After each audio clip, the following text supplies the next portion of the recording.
Press go live here. Well, it's worked anyway. Whatever. Easy, easy, easy. Okay. Easy, people. How are you doing? Oh, I should look into the camera since I set it up. Easy, people. How you doing? Nice things here for an hour or maybe a bit more to answer all your Akai/MPC questions. Anything related from the MPC works over into the Akai, apart from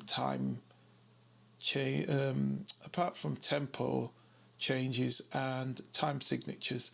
That's the only thing what's missing on this. But everything else, explode you can do and whatever. Anyway, we'll get into that. So yeah, I hope you're having a nice Thursday. Let me switch over from here so I can see what I'm doing. Oh, so I better start this show. Welcome to the, all right, oh good lord, do you know what, it's funny looking at it. Welcome to nice things. Where am I looking? Oh, it's here. No, it's that one. The Akai Force Club. I'm trying to get a bit more nifty on here, so it's slightly interesting. I should say, easy to Dean. Shout out. Oh, good lord, this stupid thing. Shout out, Dean. Easy. I have to stretch this thing out. Let me switch this to that. Right. There. There. Has it? Oh, good lord. Right. Has that switched me off? Am I back on?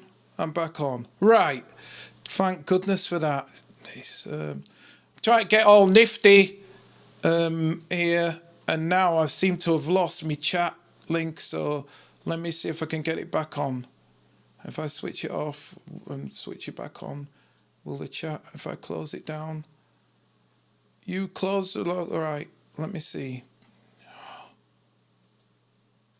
Right, back on, the cooking with gas. Cooking with gas. Easy. Shout out Dean. Shout out Brian. Shout out to Kwan. Maria. Hi. Zulha. Hey, Easy.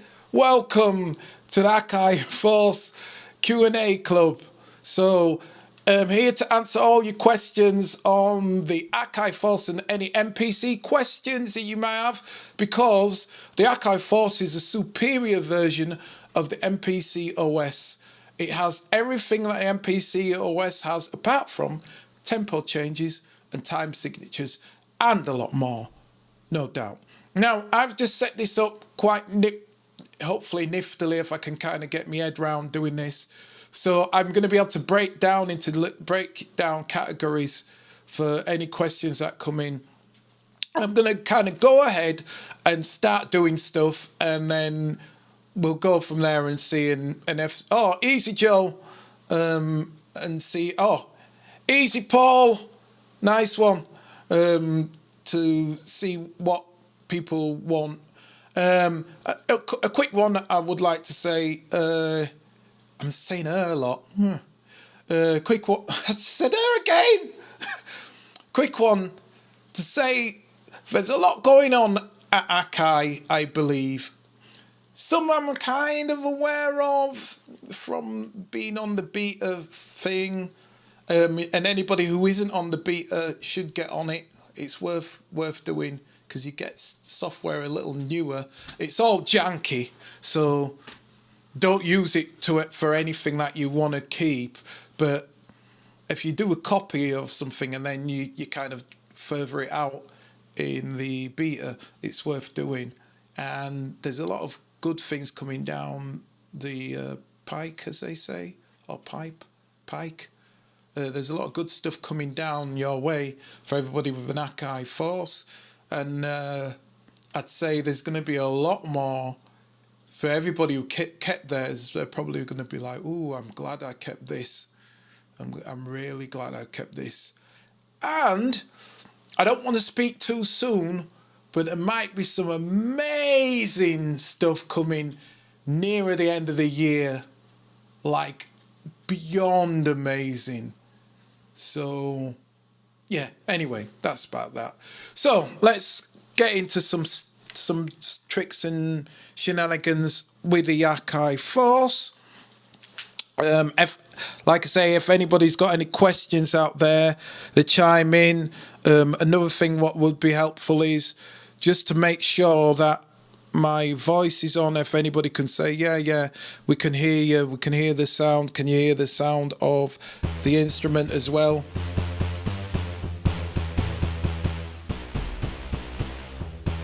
Because that would be nice to know that you can hear that.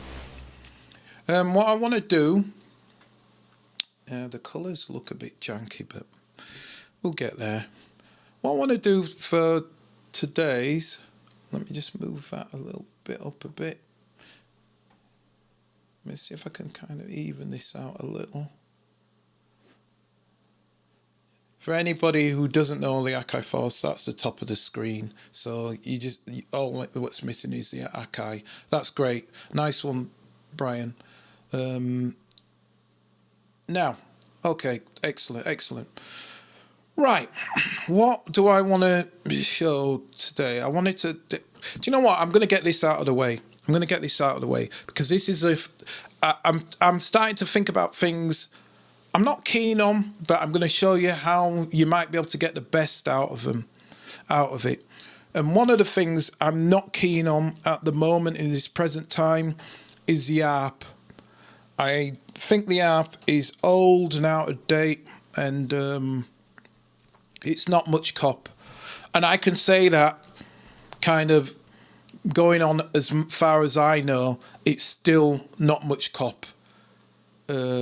Medium people. Easy. DS Void. So I don't think it's much cop, but there is certain aspects of it which are interesting depending on what type of music you make.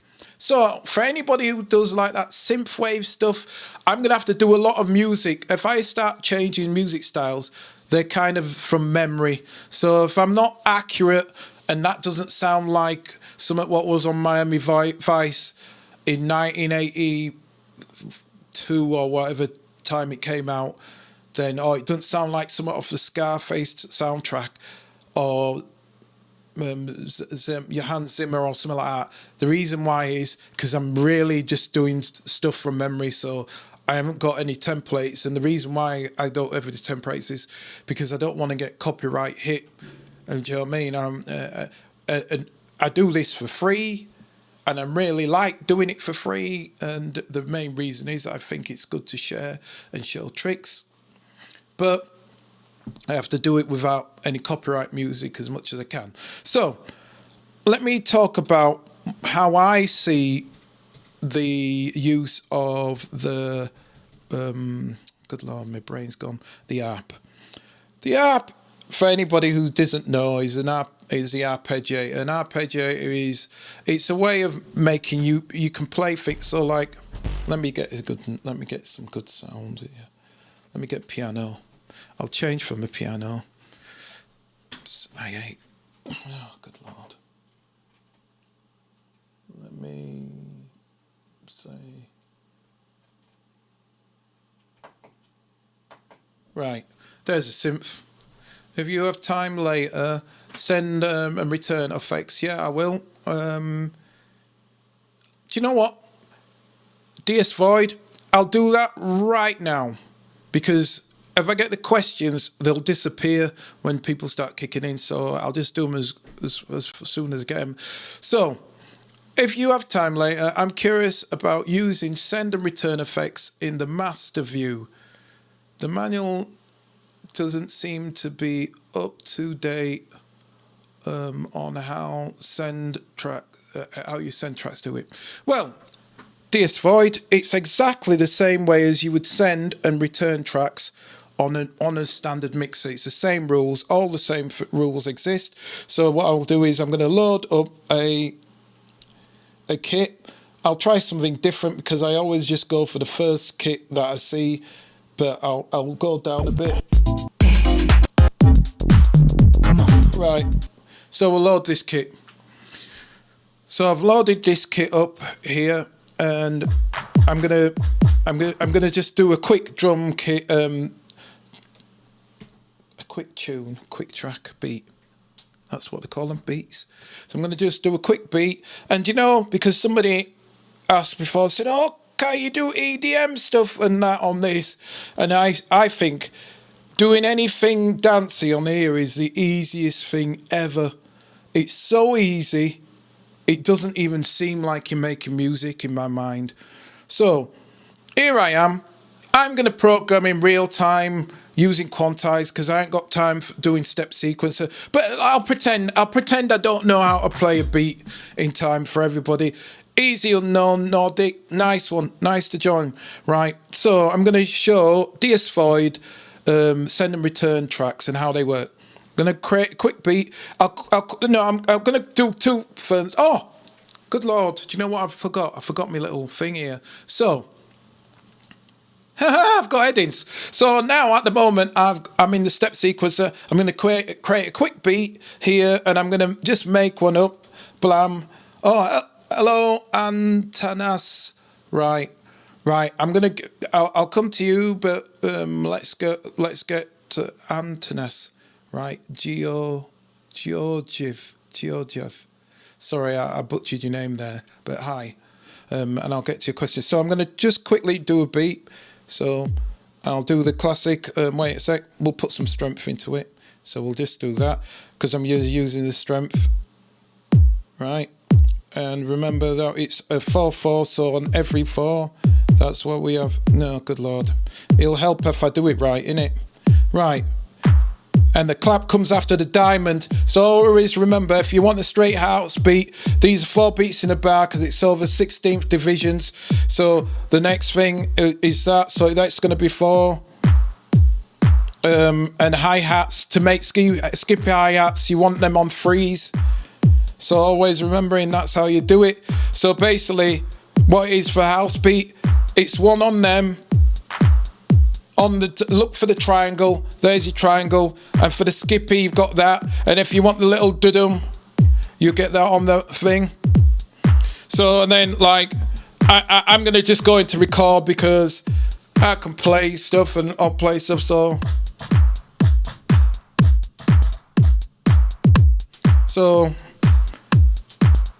and then do you know what? I'll keep that on.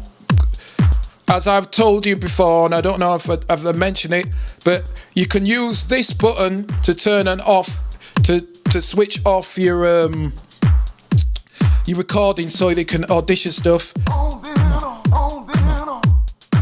So let's see. So we'll do something a bit more groovy. Let's see. So.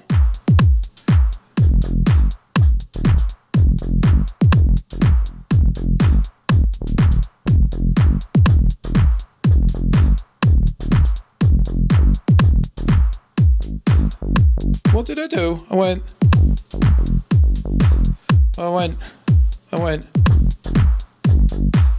What did I go? I went. I can't remember. Oh yeah, wait. We'll do that.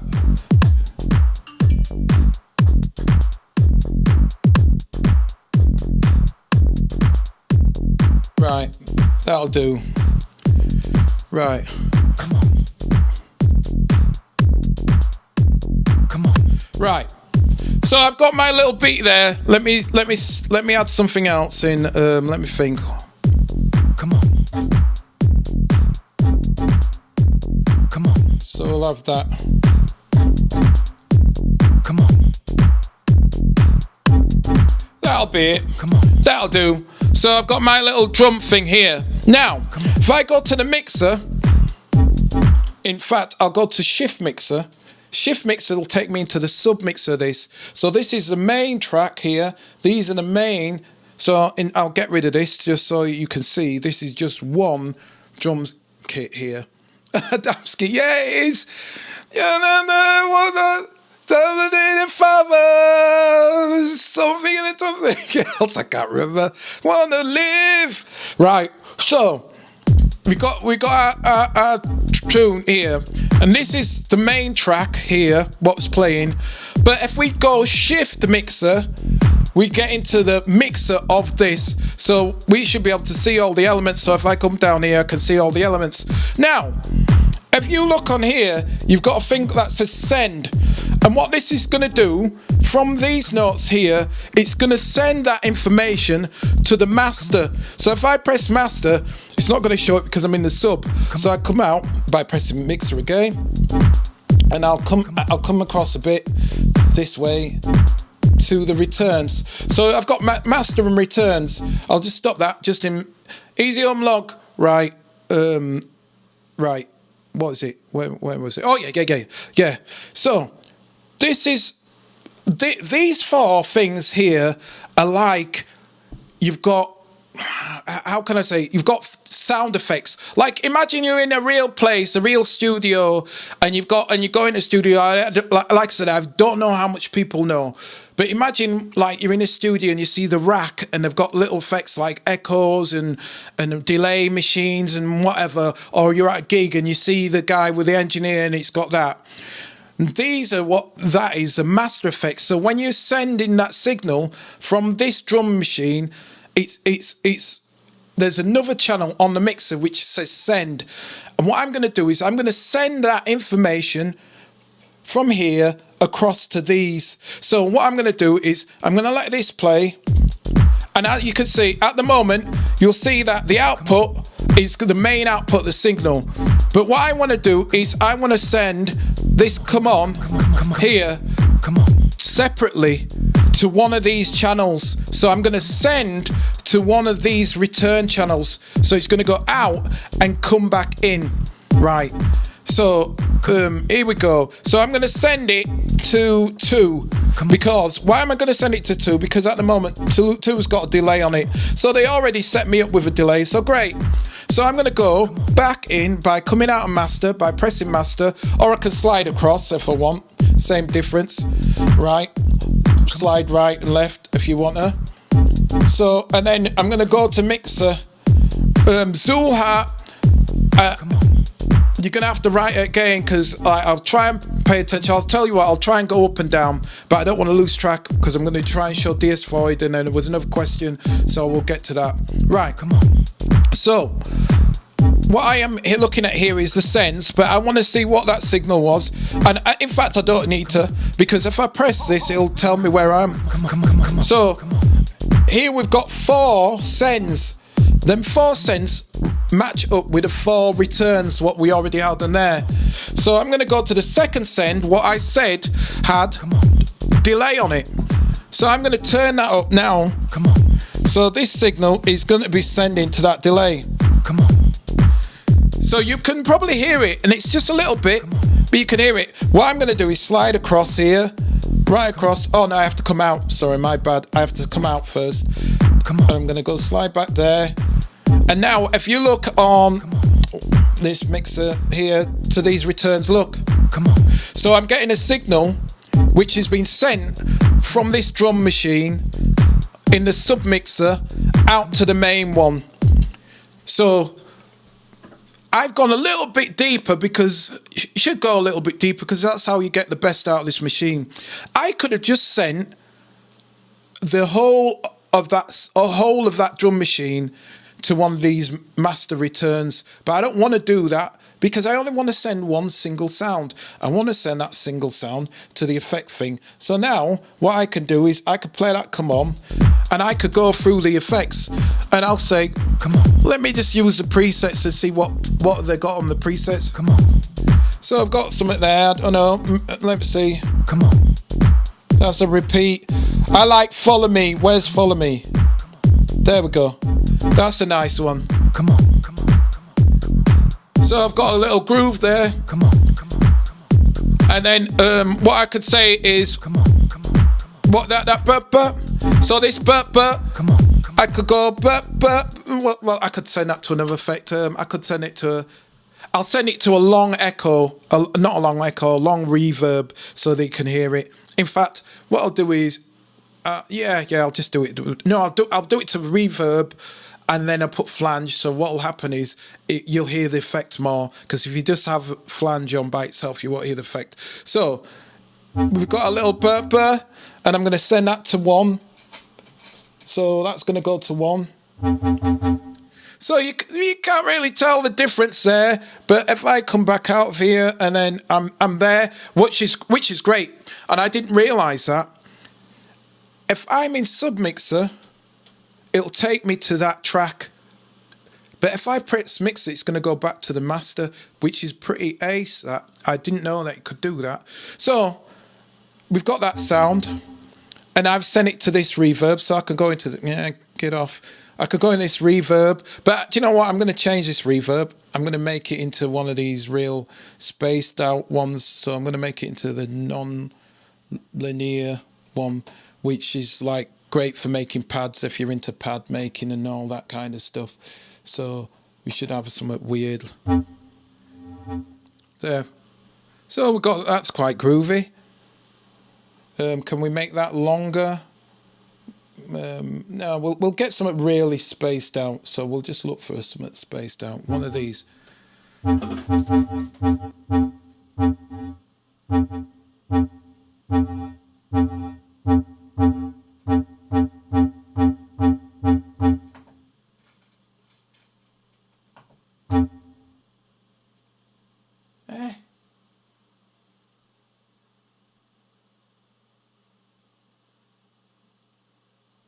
Well, see what I just did, I just deleted the wrong one, so I'll go back here again.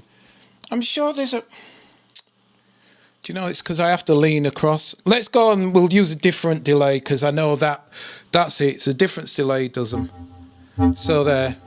So we'll get something mad long there. There we go. So you can see now, this has got... Come on. And this has got that. If we go back to the mixer, we'll go to volumes. You can see I've got a signal sending from there. Come on. But the rest of this kit's fine. So I hope that's answered that question. Come on. Yeah. Come on. Don't be the father. Right. So let's get back to... Can I scroll up here? Oh, wait a minute. I have to get back to the other thing to scroll up, don't I? Let me just get scrolls here. Right. Oh, right. I can scroll up here. Right. Okay. So, everyone learns something during... Yeah, absolutely, Humlog. Yes, indeed. Yes, indeed. I'm wondering how to make pitch on my keyboard and any synth on Akai Force 2 semitone. I'm not quite sure what you mean there, Antaz. But if you want to make a sound like, let's say this sound here, this come on. If I want to make this come on into its own sound, I press Shift and then Edit and press this. And now that I've done that, it's moved all that information into its own key group. Come on. And what's great is it moves the effect as well. So I could save that as a track. Come on. So it's its own sound. So I hope that was Anatas Atanaz.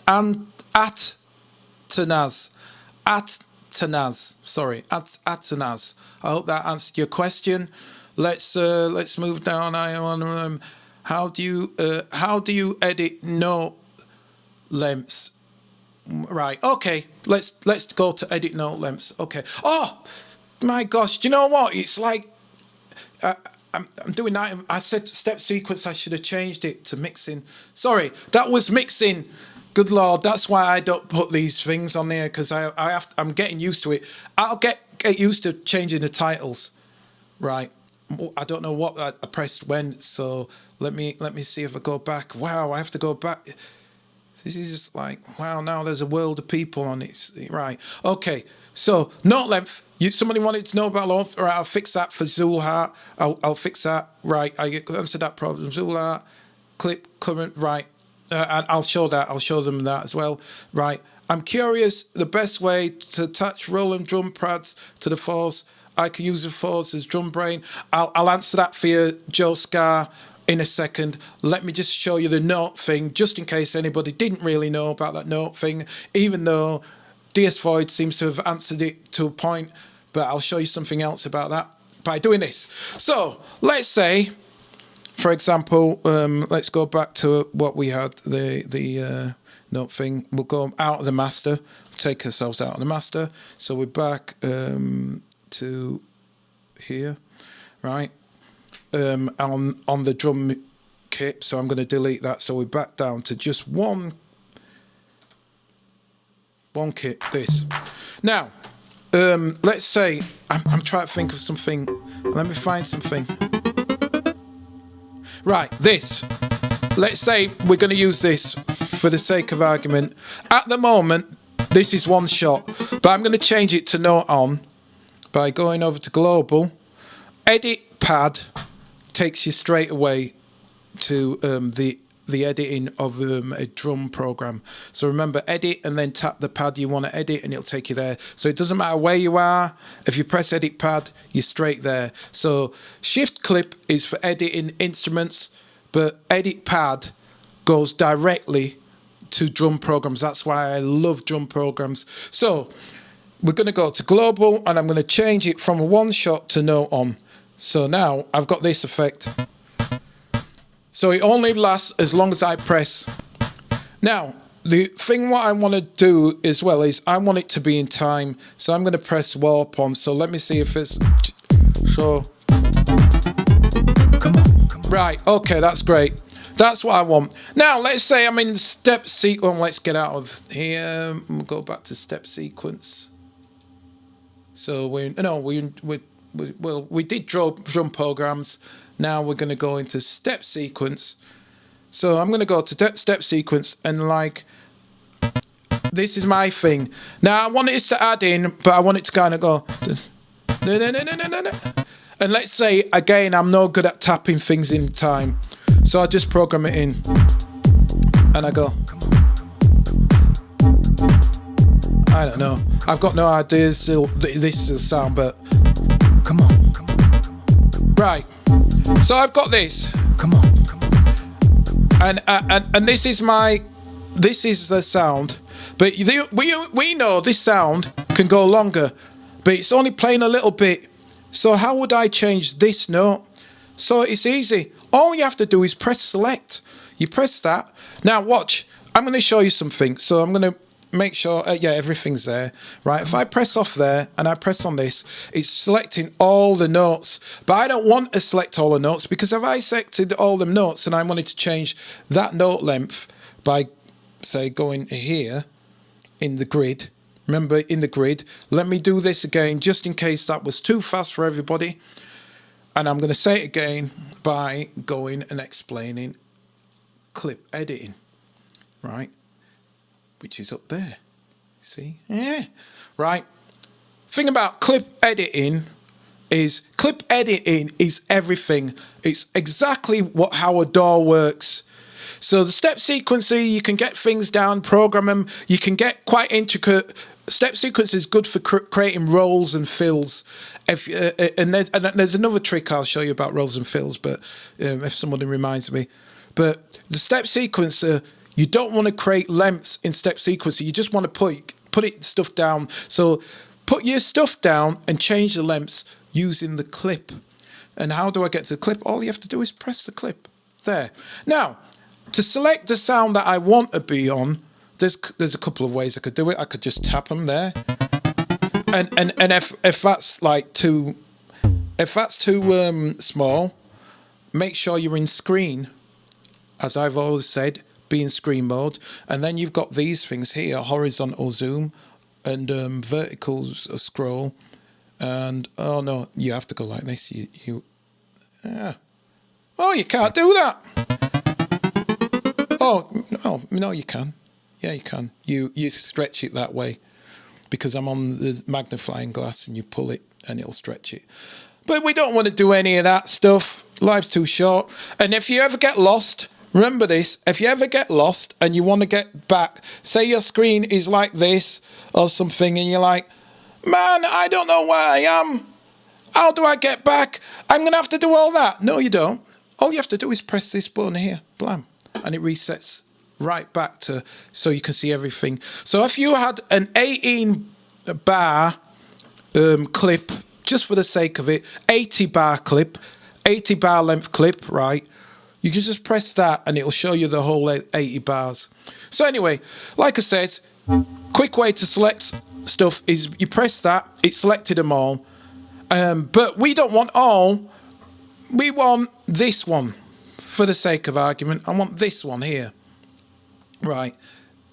So I want to get this one here. If I press this now, what would happen? It's going to disappear, and then my tune's messed up. So what I do is I press the word select, and it selects, and it shows me what's highlighted. Now here's where it gets even better. If I press the one that I want, it's going to switch that off because it inverts them. So what it does is it switches that off, but keeps the other ones active. So that's a kind of a nifty way of, if you ever want to invert something, you press the one you want and it'll invert. It'll switch that off and switch every one of them on. So everything else is on except that. So it's like inverted. Now, I don't want that. I want the opposite. So what I want is just that one. So I just press it again. And now I've only got that. And it shows that I've only got that. Because, again, if I go and press select, I can see it there. So now I can say, well, it was the wrong one. I didn't want that one. It was that one. That was the one I wanted. Right. I couldn't remember. I wasn't paying attention. If I'd have paying attention to the screen, then you would see. But anyway, that's the one I want to make that longer. So now I've selected that. All I have to do is go to the end, edit, and then just stretch it out. So stretch it out to as long as I want it. So that tune now goes. Come on. So now I might say, oh, well, I want these two. Maybe I want these two here. Well, how do I get these two here? Do that. All I have to do is press shift and press select at the same time, and I can get both of them. So now I could stretch these two out on using edit end. Come on. So I've got a little groove there. Come on. Yo. Come on. So hopefully that's answered that question, Joe Scar. Right. Joe Scar, I'm going to explain this, and I'll show it. Do you know what? I should have set up I didn't set up. I forgot to set it up.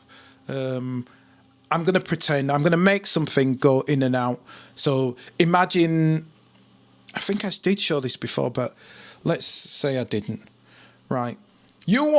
What you want, Joe, is you want to use the Force as a drum brain. So you just want the sounds from the Force to play. That's pretty easy, to tell the truth. All you're doing is you're just going, you're connecting. You can, yeah, you can do it on both, really. It's better if you do it over USB. That's what I've observed. It's better if you can do it over USB. So I don't know, if you've got a rolling drum machine, a TD, whatever, then if you do a USB, the machine sees it. Anything over USB. It'd be nice if it could recognize stuff over. It would be really nice if it could recognize stuff over MIDI, but it doesn't seem to recognize stuff over MIDI. The protocol's not there for that. I don't know if the protocol was ever there for that, to tell the truth. I don't think it was, to tell the truth, because over USB it's got the actual identifiers. So if you do it over USB, which you should be able to on a TD, whatever. So I can't think. Let's say a TD5. I can't remember rolling drum kits anymore, but one of them drum kits, let's say a TD3. I had one of them one time, but anyway, I digress. Plug the USB into there, it'll pop up, it'll say, hello, this is a TD3, and then you say, if I wanted this kit to be just to drum this, like I wanted this to play this drum kit on my my electronic drum kit, I'd go across to mixer, I'd go to the in and outs, and then I'd look for that specific thing. So it's only gonna use this specific channel. At the moment, I've got nothing there. I'm gonna switch on. I've got a MIDI keyboard here, so I'm switching on MIDI keyboard. It should plink up. I can't remember if it just automatically does it or it shows it up there. Well, it's there. In a slightly newer one, I think it recognises it and tells you. I can't remember. I think it does. Yeah, it does. But anyway, I digress. So now that's there. So if I go across, I should have the VI61. So that VI61 now is only going to play off of this channel. It's not going to play on any other channel, right?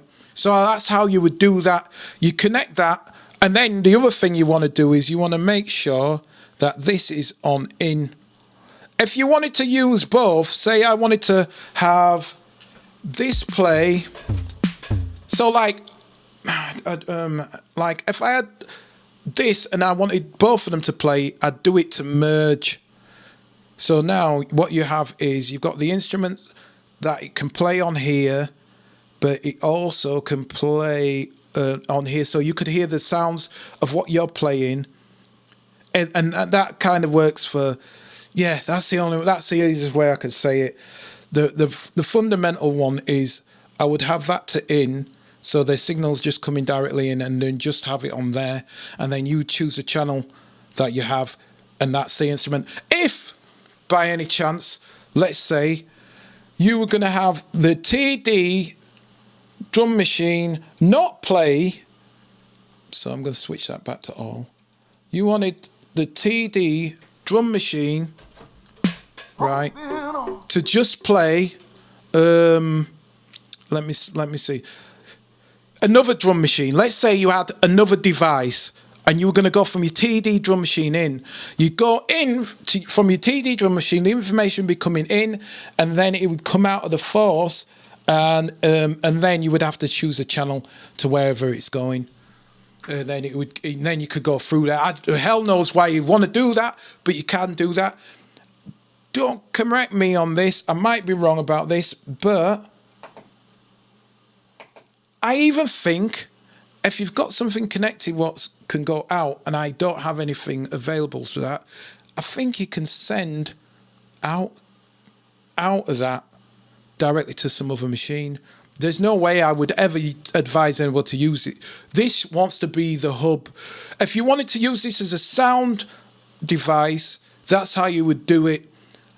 I don't know if I do get how you could do that. The reason why, Joe Sky, you probably want to do that is if you were playing live, so you wanted specific drum sounds, and then you could just connect your drum kit to that, and then let's say the drum kit's in there. And then say somebody were wanting to play piano, but use this piano in here, they could set up there. So my VI61 could play pianos on one track, and then the drum kit could play on another, and they wouldn't conflict. Hopefully that made sense to you. Hopefully you understand. You just switch it from all ports to V in, and then you might, depending on how you've got what MIDI channel it is, you'd probably want to do it to a MIDI channel. MIDI channel 10 seems to be the one for drum kits. So you might, if your Dog's Hero, it's probably because it's not on 10, and 10 seems to be the drum kits, the one for drum kits. So let me go back a bit more again. So I said clip editing. I talked about that. I should have done the in and out, but I missed the in and out, but we got that. Let's go question. And there's no harm in giving me a super thanks if I've been ever been helpful. All the pennies help. Right, clip editor drives me crazy. Right, it takes a bit warming up because of thingy. Right. Right. Okay. Can you multi-select with pads? Yes, you can multi-select with pads. I think I've showed you that. Hopefully you saw that. Gazingas. Gazingas. All right. Yeah. You've seen that I could select multiple things with pads. I'll show you again. If I wanted to select multiple ones of that, I just press shift and select, and then I can select multiple ones or bit ones or get rid of whatever. And the invert way of doing that, if I had all of these, let me go that. So these are all selected. I'm not, am I on the, let me just make sure. Let me go. Right. So all of these are selected. And if I wanted to select a few, I'm not sure if you can do a shift select invert. So I'm going to test the shift select invert now. So I've got shift and select on, and I'm going to test the shift select invert by these two separate ones here. Oh, so you can shift select invert. So I've now got these inverted off. So if I press that again with these two, oh no. Well, no, you can shift select, but you can't shift select invert. So I would have to do that, and that'll invert to one, and then just shift to add them back. So it doesn't matter. Right. Question: is there a way? Paul, the web gnome, has asked: is there a way to shift 12 semitones up and down in one move? Sadly, no. I really wish there were. It's one of the things that I've been lobbying for. Believe me, if I can get into a position in the next couple of months, that's going to be there. There's a whole heap of things that are going to be there, but I'm not speaking. I don't want to speak too fast, but being able to shift by 12 semitones would be great. It's not problematic because I'm going to show you something what people might not realize. I'll show you right now, and this is for Paul the web gnome. What you can do, if I selected I'll do that, selected all of these. Oh no, I need to do notes because you can't see it on that. So I'm going to play a bass line. I'll create a bass line. I'll create right, this. So I'm going to make something out of this. In theory, this should all be in key.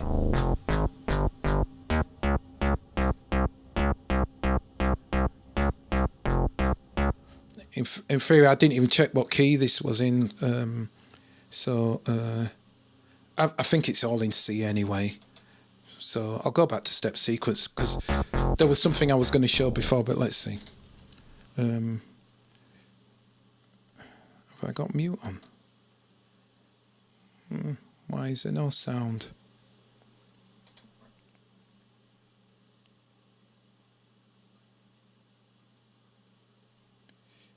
There's obviously some reason why there's no sound.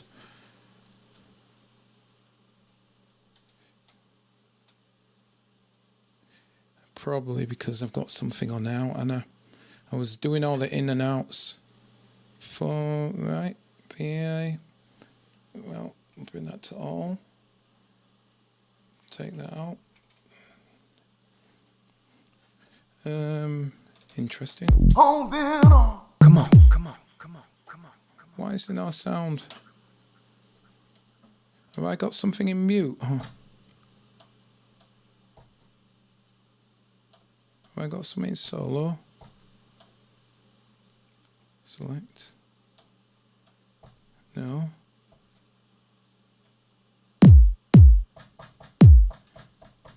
Right. For the loss of me, I don't know why, but I'm not hearing anything. Let me just make sure somehow I haven't turned something down. No. Right, I'll copy that and see if that's got the same issue. Right. I've obviously pressed something. This is where sometimes it can be annoying, where you do something and you can't remember what you did. And now I'm not getting any sound out of this. And I don't even know why. And do you know what? Life's too short, so I'm going to just go new. So, I don't know. There was something I did. Man, who cares? Whatever. Okay. So the question was 12 semitones up. I'll answer that question. And what else? What else is there? Makes perfect sense. Thank you. All right. Okay, I'm gonna do it again. Right, so empty. I'll get rid of one. I'm gonna load up the kit by going to load. I'm gonna load the drum kit or something.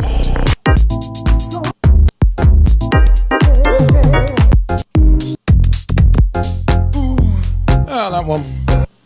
We'll do a bit more dancey because it's easy. It's easy as pies, easy as chips to do dance tunes on this. So, knobs, screen as always. All right, and I put a little bit of swing in.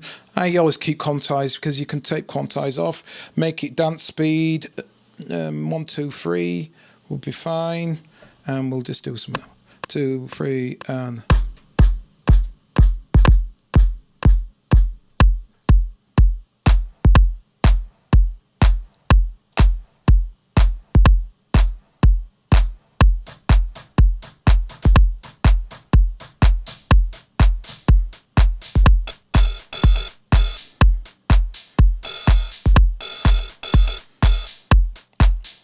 See.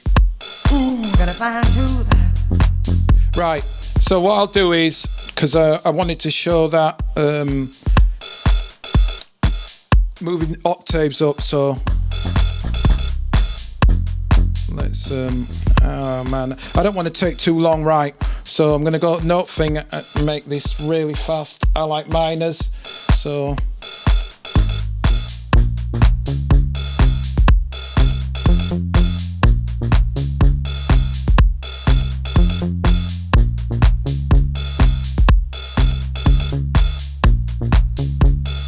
I've got no idea. Here we go.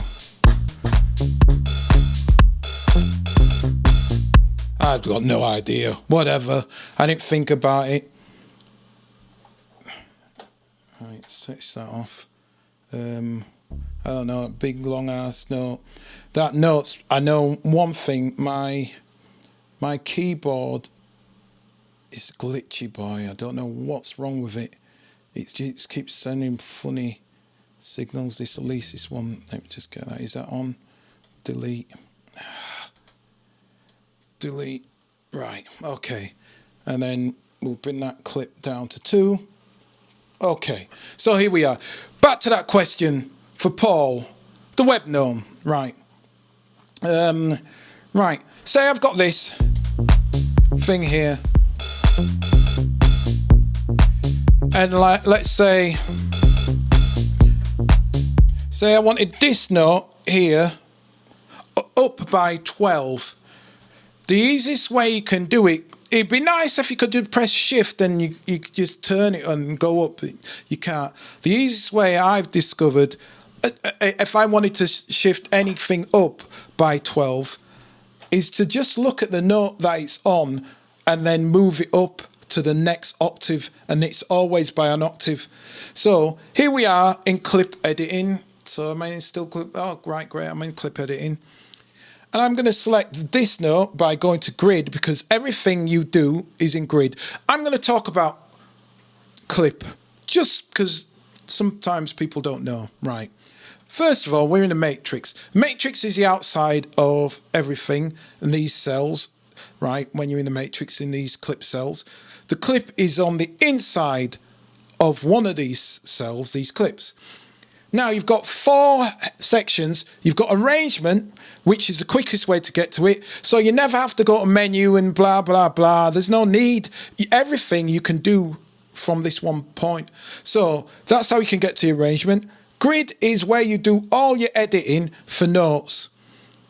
All your editing for audio. Any chopping up, anything like that, that's how you do it. Clip is for the editing for the clip size. So anybody who's into Ableton will have kind of know about that. That's the length and how long the clip's going for, where the clip starts to play, how it plays. The greatest thing about the clips is you can start a clip so it plays at the end. That's a nifty way of getting, if you've got a sample what kind of starts in the wrong place, a quick way of fixing that sample is to double it up and then move to that. And then all you have to do is start play from that point, trim it, and then flatten it, and now you've got a sample what loops in the right way round, i.e. it starts on bar 1. because you can have that. And that's a quick way of doing that if you don't fancy slicing up a sample.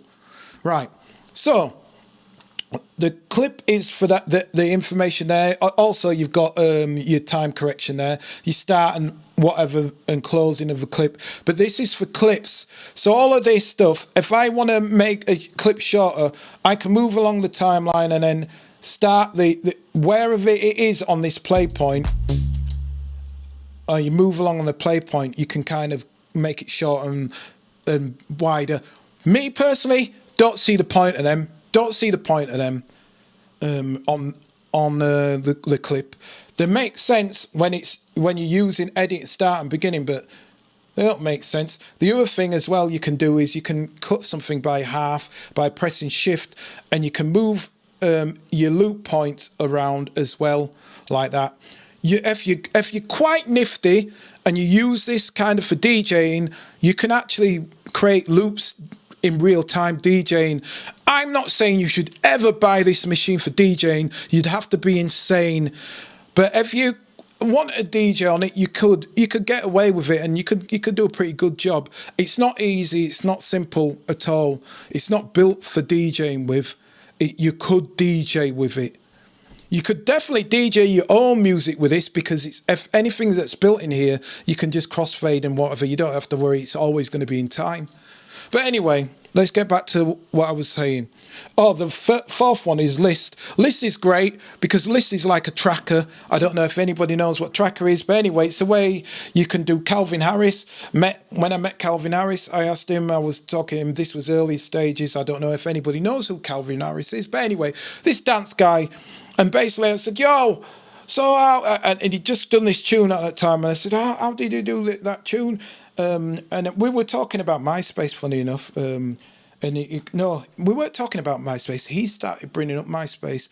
And I was saying, oh, what did you do that tune on? And it was at My House or something. It was one of them tunes in the 80s or something. One of these tunes. And then he went, oh, I did it on Tracker. Because he used to live in like the Hebrides or somewhere. He used to live miles away. He told me where he lived in a little village. And he said, yeah, I did it on the Tracker. And I remembered the Tracker because of somebody else. And I said, seriously? And he went, yeah. And he started breaking on Tracker for me. And then he said, oh, yeah, and then I sent it off on MySpace to somebody.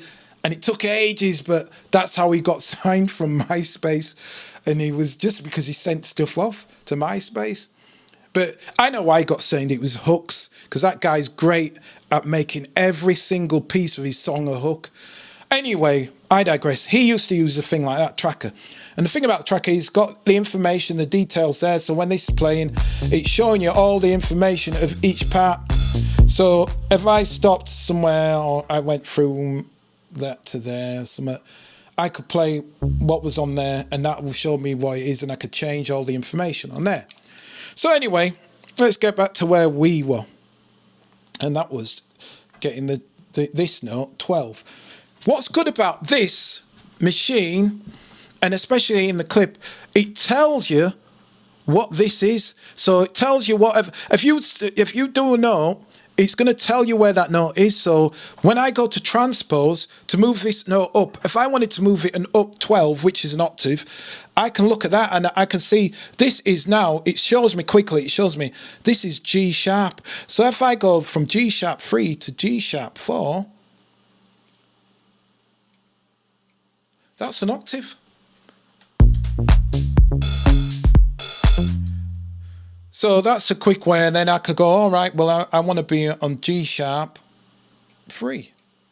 Which one it was? Where is G sharp? What was G sharp? There. Yeah. Now, the other thing is, if I select all, say I had all of them, and I wanted all of them octave, the only thing I need to look at is the bottom one.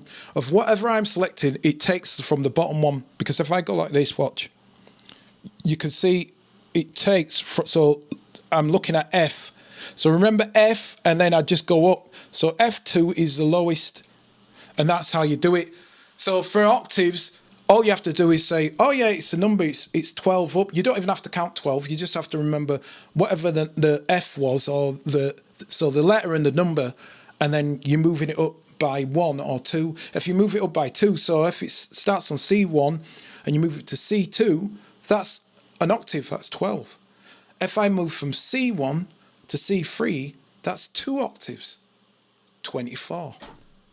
And that's 12 semitones, 24 semitones, just in case anybody music is wanting to know. Right. Let's see. Right. Question. Right. If I play the note on my mini, I see the pads light up bright perfectly, but when I hit the note pad on my E drum connected thing, there's no indication of pads. And I would say the no indication of pads is because, well, if you hit the note in the right place, you should see an indication of pads. But are you on channel 10? And so that's a different question in itself. So that's for Paul's, the web known. So it's a hard one for me to really describe that. Because there's many factors what could be. More than likely it's probably because you're not on the right channel. But right, let's try and get some of these questions down, because I spent that time. Right, I just bought thingy, chunky fingers something. Is it to be fixed in the software? Whatever. I don't know. It's hard to say on that one. I don't know. Any tips for manipulating samples with envelope follower? Yeah, absolutely. I've actually got... envelope follower. I was on about envelope. Yeah. One of the ace ones you can do to answer this one. Now I'm going to have to try and think how to do this. Right. I'm going to try to manipulate something. I'm going to get... in fact, I'll get something. So I've got my tune here. What I'm going to do is I'm going to create a new track by holding down the track, and then this will bring up the track types. So I'm going to create an audio track, and what I'm going to do, for the sake of argument, I'm going to use one of their audio clips, and I'm going to use a vocal audio clip. So I'm going to go vocals, and let's see. I'll try and see if there's any kind of things. Something wait, it's long.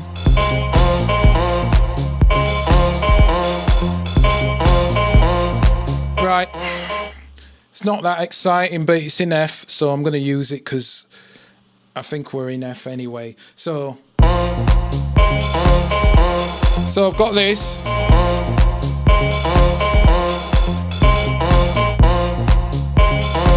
I'll tell you what we're going to do as well, because I don't like that the way it is.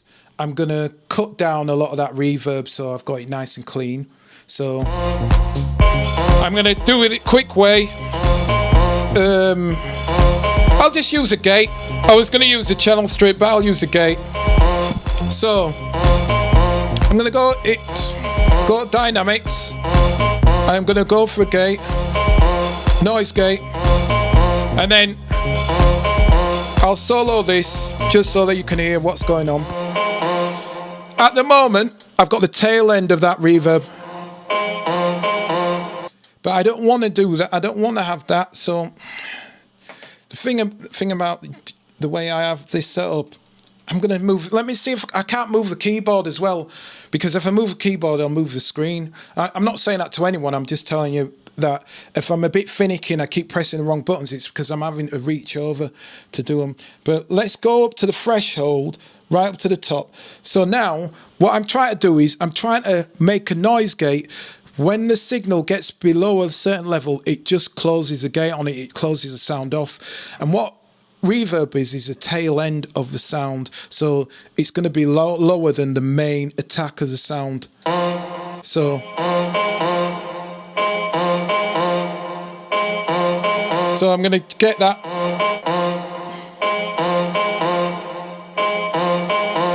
Which way around it? I can never remember which way around this. Is that way? Noise floor.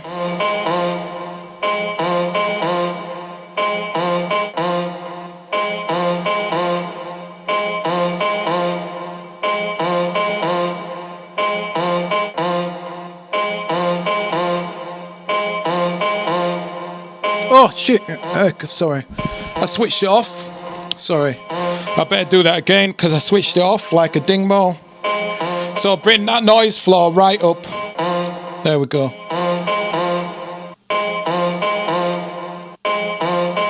I better bring that threshold down.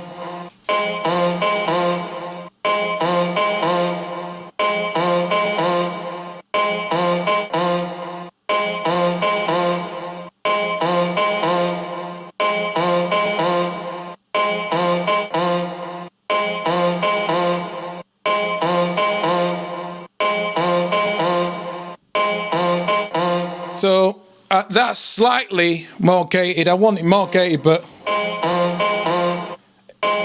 that's a little better. I just, you know, do you know what? It doesn't even matter because I'm going to chop it up anyway. Right. Anyway, this is to answer the question for Tiquan Wright, and his any tips in manipulating samples with envelope follower. So what I'm going to do is I'm going to get this sample because I took way too long doing that gate stuff. I wanted to get all fancy, but there's no point. So I'm going to choose that there, and I'm going to go here, and I'm just going to chop this by regions. So I'm going to go to chop and go regions. It's going to slice it up into nice little bits. I'm going to go shift, and I'm going to convert. And do you know what? I'm going to convert it, and I'm also going to add the events so that I don't have to make the events. I went 1, 2, 2, 2, 1, 2, 2, 3, 2, 2, 4. Oh, no. I think that was 2 bars long. I might be wrong here. Let's see.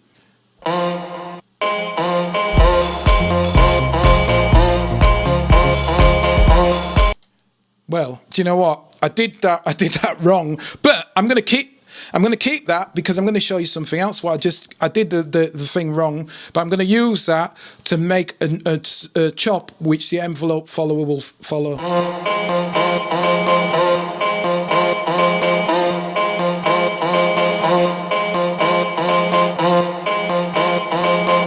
So what I'm going to do is I'll do it for 4 bars long, and I'm going to just record that quickly in.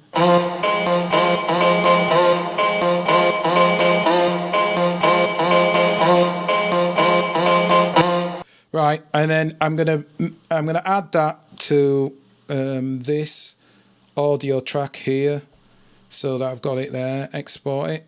Right, I'll clear that, and then now with this there, and I'll turn off everything else. I'll stop everything. What I'm going to do is I'm going to go to the sample edit.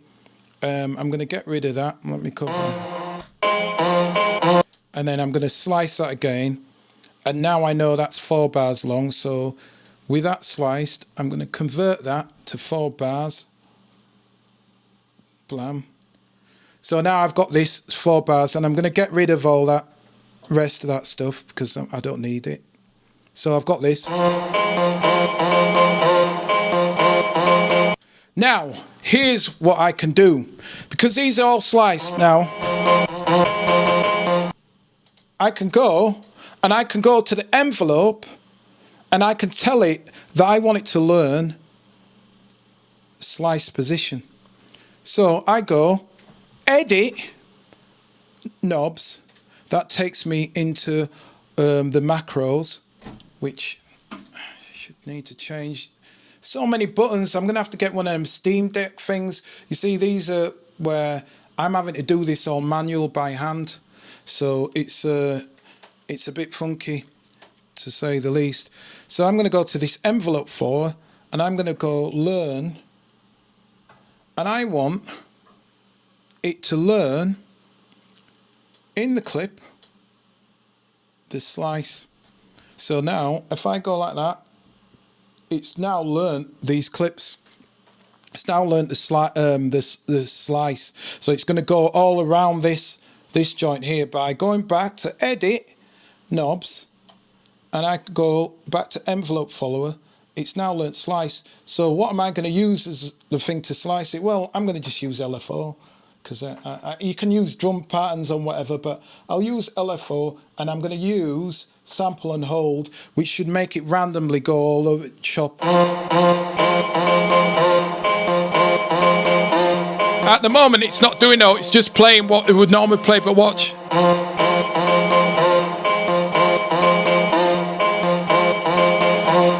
So, one more thing I forgot to do. At the moment, that's on all. What I want is the minimum and the maximum. So what I need to do is tell it that I want to use a minimum of something and a maximum of something. And the minimum on that pad, I think, is it one of these, because that's the maximum, isn't it? This is where you kind of have to know some of the numbers, but one of these will be right. Let's see. At the moment, that's on all. I want it to be on one. So, or is that too loud? Maybe it's too loud.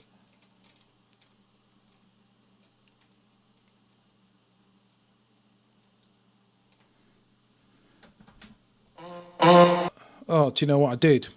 I know what I did wrong there. I want it to slice. Oh, no. That'll be fine. That should be fine. Oh, hello. I don't want it to slice that. Let me stop that. I don't want it. I want it to slice on one. I want it to slice on one, not all. Right.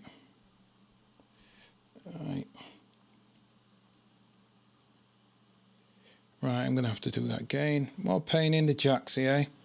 Right. I want this sample hold to move up and down through the slice. Thing is, I want it to do this,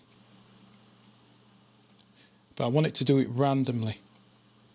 So I'm going to start with A1, and in fact, do you know what? Yeah, I think that's the best way I can do it. Edit, knobs. I've got an envelope follower. I'm going to learn. Could I learn slice full stop?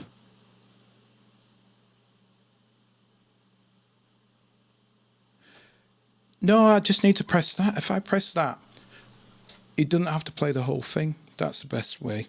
So I'm going to do another track here. I'm going to play this. I'm going to play this.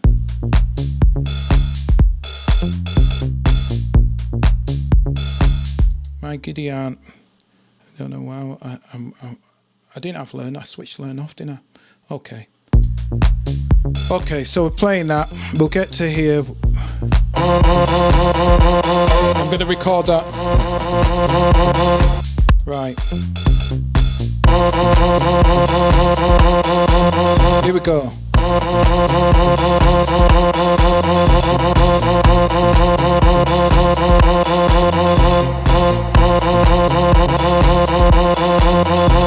Right, and then now I'm going to go back to this here. Turn that off. Turn that all off. I must have had learn on. I didn't even, I probably did. I wasn't paying attention. Right, go to learn. I'm going to go to edit that. I'm going to go to this clip here and I'm going to turn that. So now slice layer 1 is on learn and there. Now the only problem you have to figure out here is you've got to figure out where that is on that envelope folder, and I realized this is going into minus, so I'm guessing it's going 1 and it's going up and down and minus. We'll be able to see because I should be able to change the phase. We'll find out. So if we move the phase,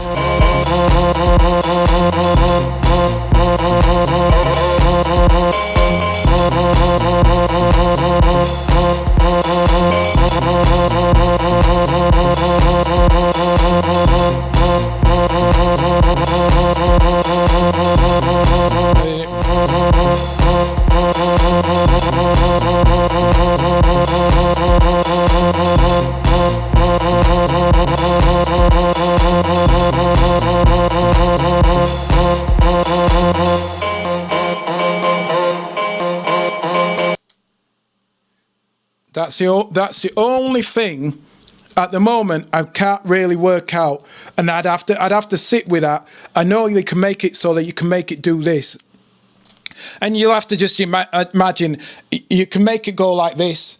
So at the moment it's locked into there, but if it wasn't, so if I take it out of that, I'll switch that all off, because I'm doing this on the fly.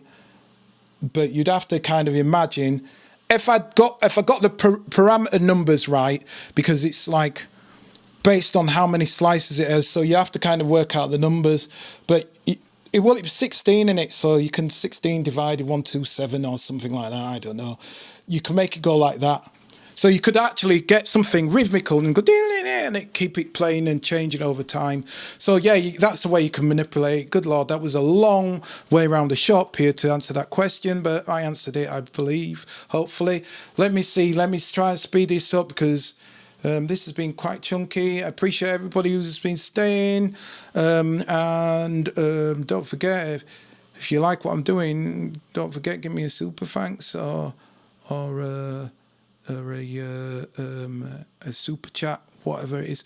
Right, question for Tom, for voice changer. How would I go about changing a voice? Is it possible to change your voice to a female voice type, or would you have to download? Well, you could change your voice up. That's got to do with the format. So you can make it Pinky and Berkey. You're not going to be a guy can't change to a female voice. Oh, good Lord, there's enough problems with people arguing about that stuff already. You can't. You can make your voice to Darth Vader or Mickey Mouse. You can make it girlish. So let me see if I can do it with mine. So I'm going to go to this audio thing. Do you know what? I'll go back to that. I'll have that. So I've got my little groove there. I'm going to do another audio. So I've got my little thing there. I'll turn that down in the mix as well. So I've got a little dancey. Right. Let's go, and we'll get. First thing I want to do is I always put on a channel strip. Second thing I would always say on the channel strip, just make your life easier by going to the presets, and the preset I use is a classic lead. Now for me to get this on, I have to load up Ableton, so I need to Ableton Live on here quickly. Yeah. Zool vocoder would be ace, yeah, would be ace. Add one. You never know, they might do. Let's so here. Why am I running slow? Oh, do you know? Realize in real time why that.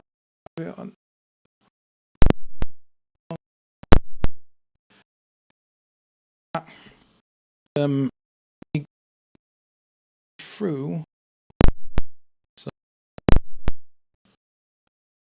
that should be. Let me go back. Probably.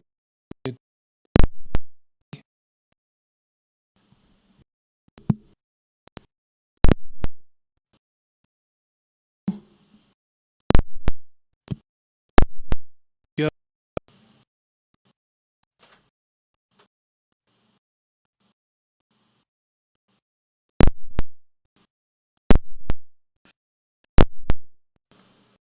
I hope I lost my. Can you see audio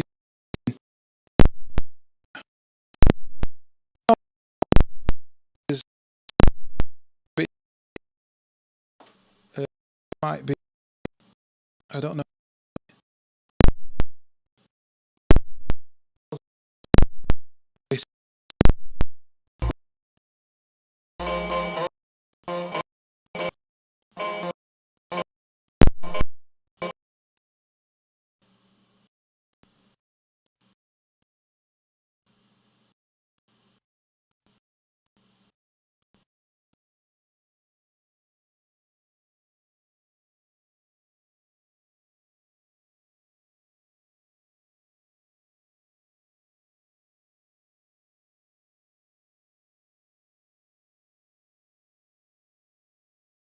1, 2. 1, 2. All right. Wow. Yeah. It went a bit choppy there. I'm back. Oh, easy, Amit, man. Don't worry about it. Now that I've realised the time, I appreciate you jumping in. But yeah, you get to sleep, man. But nice one. So I'm back again now. I don't know what happened there with the sound. So the question was, how can you change up your voice? So let's see if we can change up the voice now that we're working. What I've just done there is I've just added my, because I'm coming through, I've just added my voice in the chain on here. So what I do is I always add a channel strip and I say, make your life easy. So it make your life easy by going to channel strip and choosing a preset. I always like this classic lead vocal. It seems to work for me. Then the next thing you can do is there's a couple of ways around it where you could do it. It's not the easiest. The first one would have been just pitch shift. So let's go here somewhere. I can't remember which one it is under. I thought it would be under harmonic. Nope, it's not under harmonic. So where is it? It's not down. It must be in modulation then. There you go, pitch shifter. So pitch shifter is in there. So at the moment it's on vocal setting, great. And then the next thing I can do is I can move that. So come here and I can change that down to there. So if I wanted to do it like that, I could do that. Or I could flip it up and have it in here.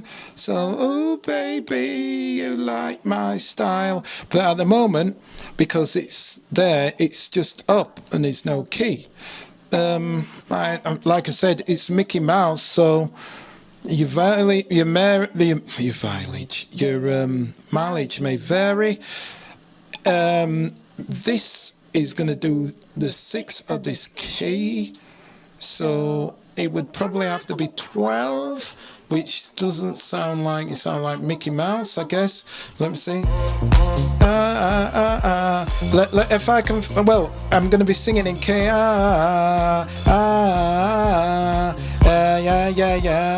Right. So if I wanted to kind of make it sound a little better, I could go into vocal and go to the tune, put that in tune, and then now I'll go. Yeah. Let's see. What was it? C major. C minor. Right, so just change that to C. Save me a load of bother. Yeah. Oh, baby, you are in my lifetime. Like I said, your mileage might vary. Let me see. Maybe if you bring this down a bit. Yeah. Oh, baby, you see. So you could probably do that. The only thing is, now this is in the 4th. So what you would need to do, you'd have to kind of find another pitch to change that pitch into. But what you could do is, I could probably record it in and then fix it after, maybe. I don't know. I'm doing this in real time, so yeah. Because now I'm out of key. But let me just look in the tuner. No, you can't. If this had a format, then you could change the pitch on the voice. But what you'd have to do is, oh good Lord, let me just turn this off. There's some madness in my ears. So just by holding these, you can disable them just by pressing holding. But like I said, there you could. It's just key. When you start to think of key, you're gonna have to start going, right, well, how do I do that in key? So you'd have to work out what key you're in. And do you know what? If you no, because then you're changing the pitch. So what you're really wanting to change is the format. The format is what makes it sound like a female voice or a high voice or a low voice. That's changing the pitch, which is changing the speed of that voice.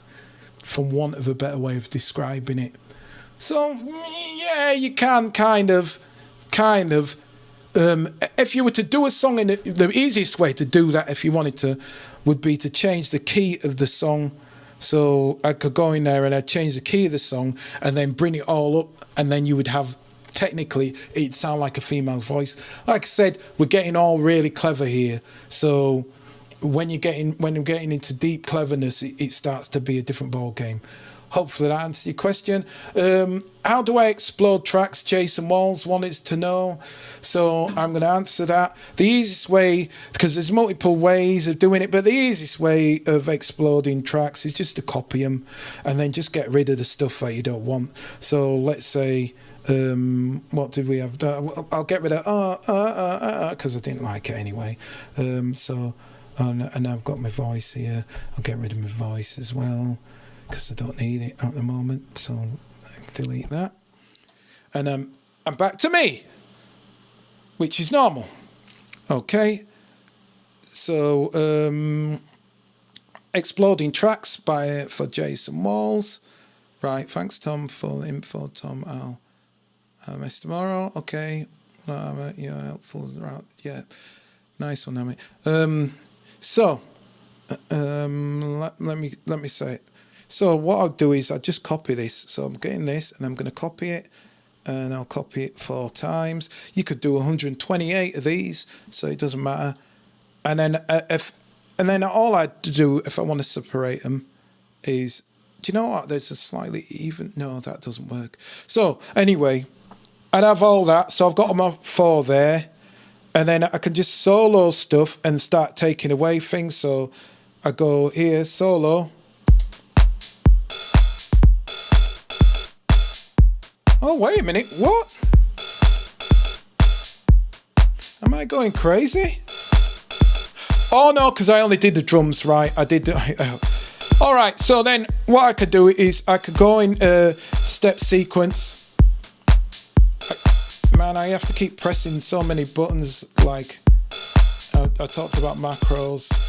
I'll just call it, I'll just go to normal. Let's go step sequence, right, because I'm on step sequence. So I've got my drum pads here, right? Oh no! Which one has gone? Right, so that must have died then. So, low battery. Oh, it doesn't matter anyway, that's not needed. I had my other face on the other camera, but it's died. This battery's all right. Like I said, I'm using the equipment. What I'm using is equipment that I can afford. So if I wanted to get rid of stuff, the easiest way would be just to look at what's on the track. So I get rid of, on track 1, I'll get rid of everything except the drums. So what I could do is I could actually, in fact, do you know what? I'm going to try something here. I've not tried this. Select here while in it here, and then what I'm going to do is I'm going to press select and press this again, right? So that keeps that. I want to get rid of everything else. So if I was to press shift select, no, that doesn't work. No, the only way I can think of is, let's say I wanted kick on there, right? Cool. No, I know. If I went select all, so I go to grid, and this is exploding a track. Like I said, it's the only way around it, I think. But I don't think you need to explode tracks on the Akai Force, because I think you can stem stuff out anyway. And there's different ways you could stem stuff out in this anyway. But let's see. Oh, nice one, Dean. Much appreciated. Oh, wait a minute. I've got my thing on here. So shout out Dean Bedford. Much I respect to you there. Oh, do you know what? I keep forgetting. I've got all of these shiny stuff. Just do it! And I need you your to dreams come true! Just do it! subscribe. That was what I remember now. I just remember there's so much stuff I forgot. Anyway, like I said, I'd select all of these, and then if you could deselect, but you can't. No. So the only way I could see it is you select everything and then you just deselect. So, for example, I'd go here, get rid of all of this, get rid of all the hi-hats and mush and this stuff, everything that I didn't want. So to answer your question, actually, no, it's not long. It depends on how you feel about things, and then just go through each one. So go to each one. If I go to record, that's quicker. So, and then just go through them, and that would be the quickest way of doing it. Alternatively, a quicker way, kind of, would be if you just set up 4 tracks and then you drum the 4 tracks separately. The MPC, you only get that sound, where the difference with this is you get every sound, so you can change that sound. And if I'm even right, I haven't got an MPC to hand, I think when you explode it, you're exploding that out of that group. So anything else you wanted to do is affected from that group, where each thing it's like its own entity. Now, I don't know. It depends on the type of person you are. If you're the type of person who likes to really get really nifty things, yeah, nice one. I will put it to a Stream Deck. Yeah, definitely, Dean. If you're the kind of person who likes to get really clever stuff out of your machine, then this would be the way to do it. If you just want to have quick stems, then I don't know. You just do that, and you just do stems. I don't know. I'm not missing it. It'd be nice, but I'm not missing it, because there's so much more you can do by being able to copy tracks. So to answer your question, I should have said, I think I did answer it, but I could have just said no, but I was trying to show you that there's another way to approach it. Let me see any other questions. I hope this has been helpful so far, because we had a little breakdown, so I might go a little longer. Yeah, I've selected notes, shown that, exploded tracks and how you could do that. Voices up and down, showed you how you could do that. Female voices, showed you. Is there a shortcut to bring up the TC in Grid Editor? I keep jumping back to the clip screen. Well, no, the shortest way is you shift hold, and then that brings up that. I don't use it like that myself, because I think the easiest way to use it is on matrix. So I hold matrix, and then I just change it here. So if I wanted to change the quantize, I change it there, and if I wanted to make something bigger or smaller, I change the quantize, and then I can just press that, I guess. That, again, you could just go, you go clip, you go, you're in clip, it automatically goes to that, in grid, and then you're back to there. The only quicker way than that, if you're already in grid and you don't want to have to keep going back and forth to that, like I said, you can hold matrix and do it that way. If you wanted to change that there, for example, if I was like, I don't know, let's say I just selected this note here. Well, let me even get more fancy. Let's say I'm on here and I want to select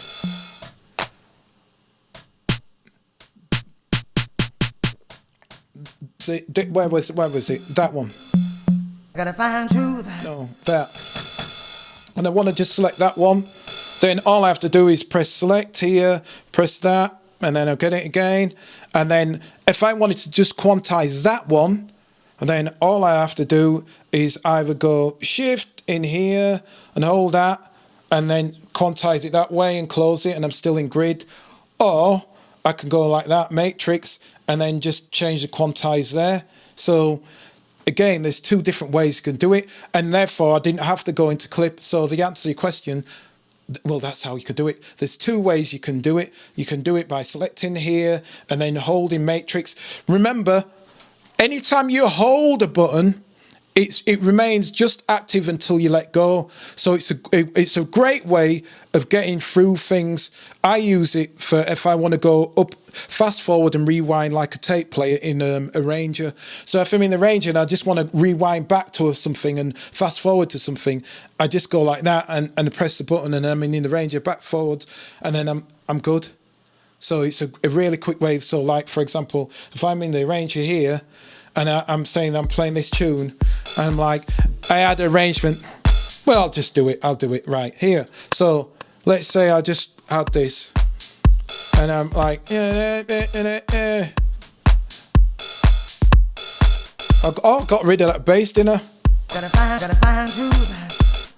Gotta find truth. Gotta find truth.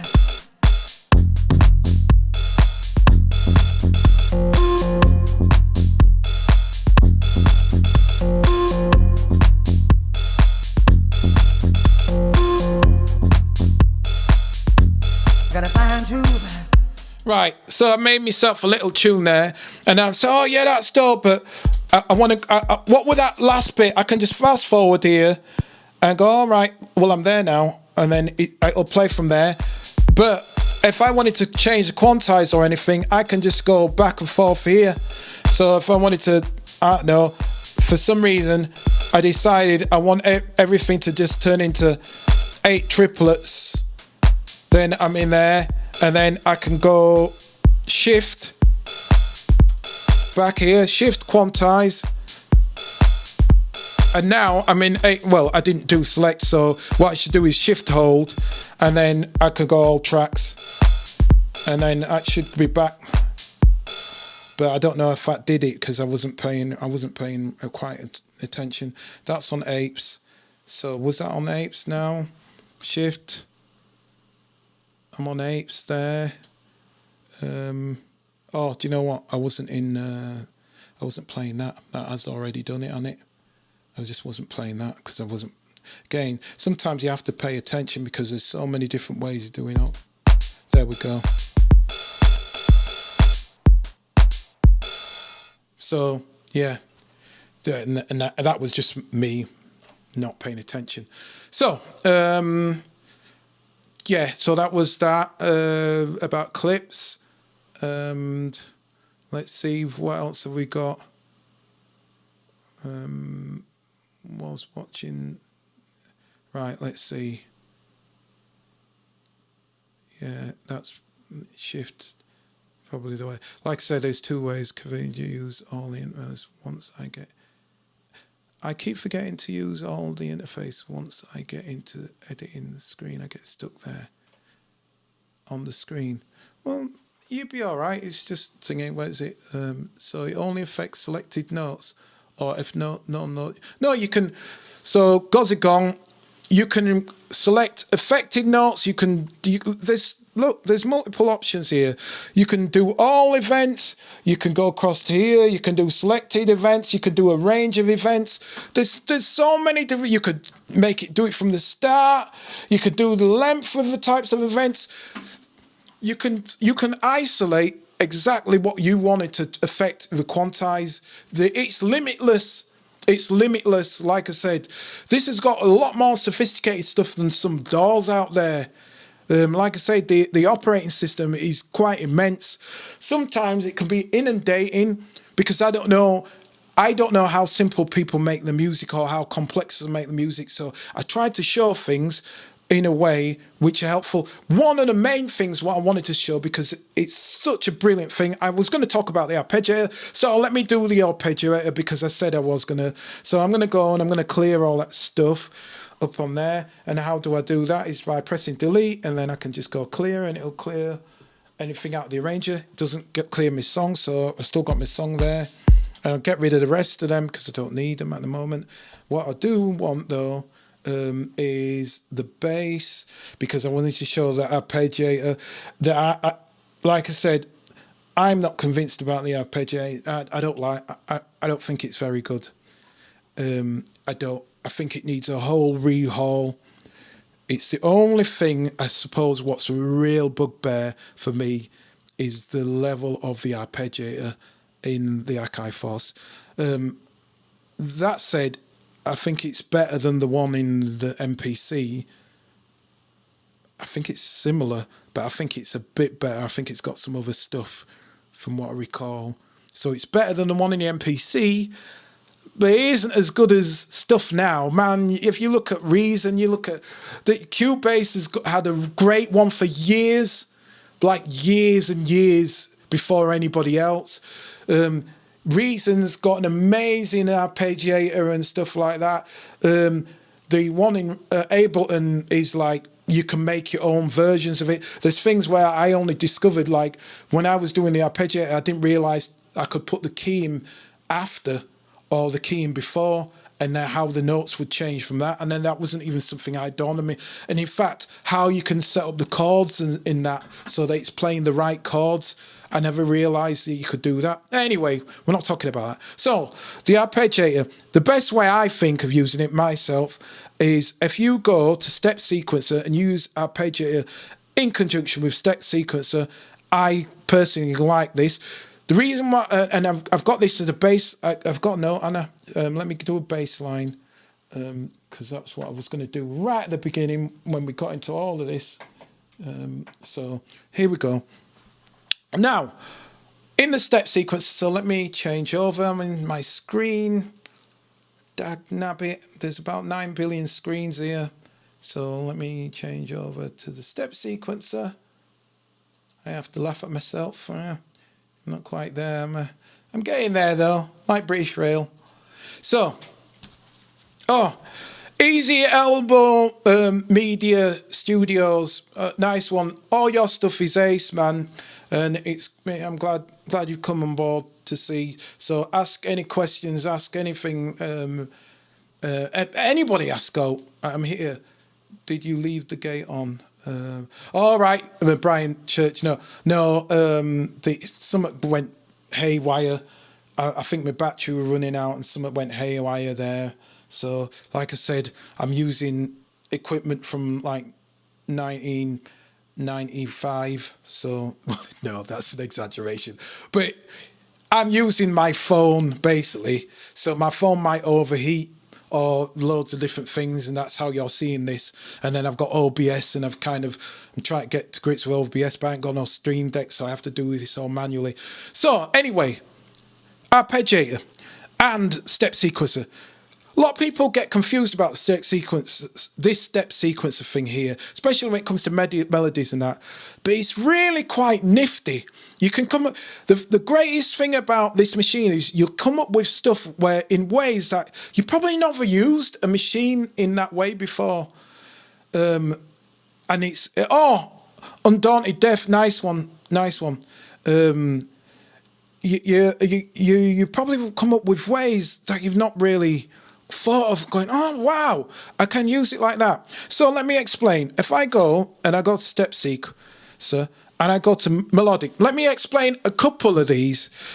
All of these are not really of interest. Step Sequence for drum programming, blah blah blah. If you want to do fills and that lot, I'll try and do fills before I call it a day if I can remember today.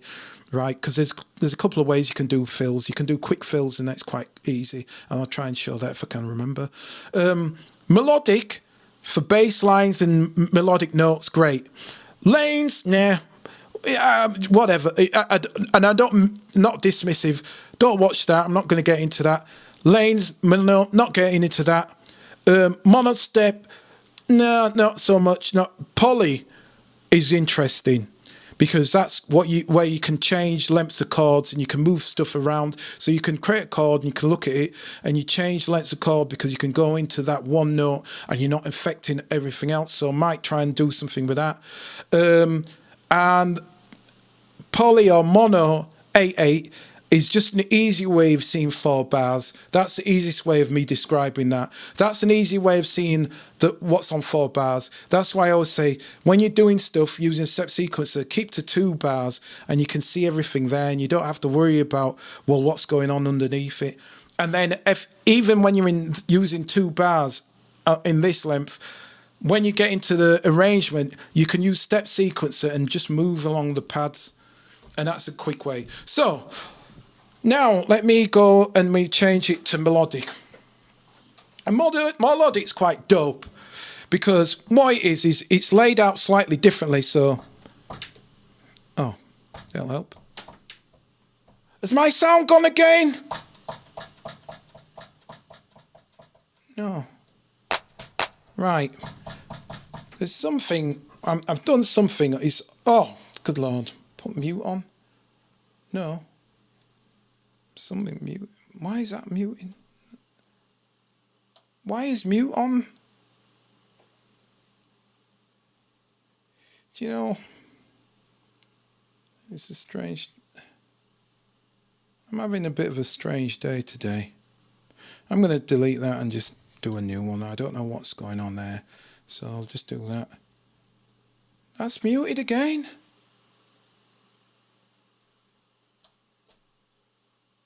Let me just see another track.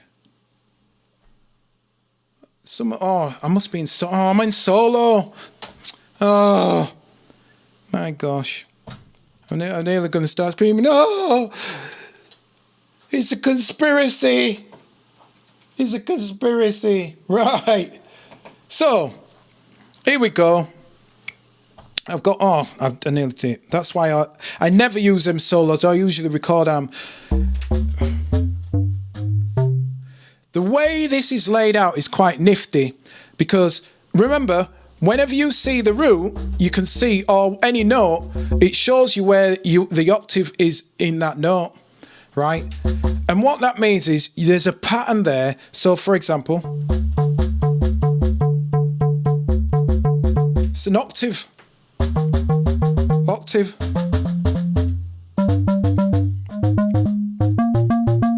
So, like I was saying, that synth or techno-y kind of stuff is really easy to do because all I have to do is put the harp on.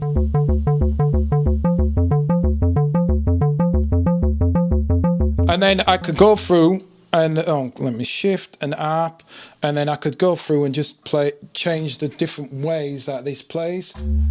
Yeah.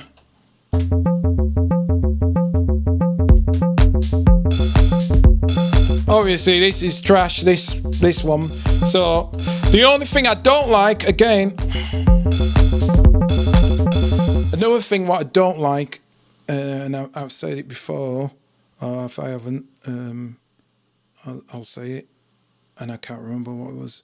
Oh yeah, I remember what it is. You can't do it after, which would be good if it was post.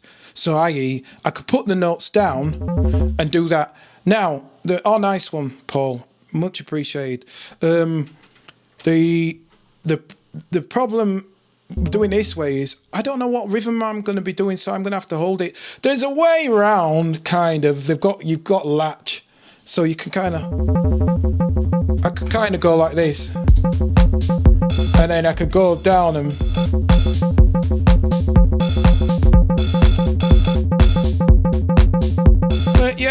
But it's not, again, like I said, shut up.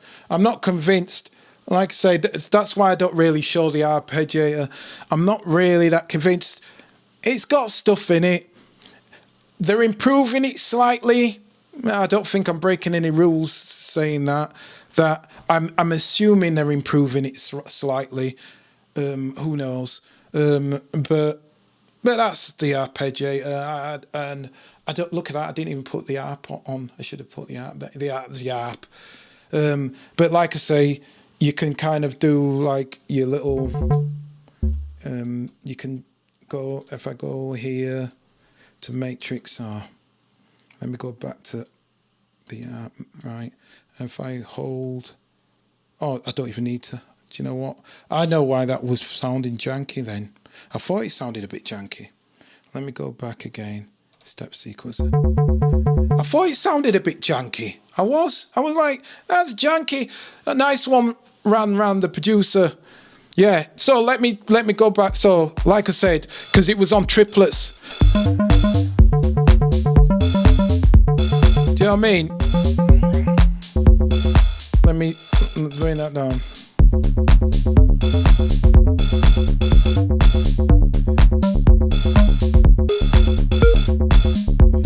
So if you ever want to do any synth wave and that, turn it to apes.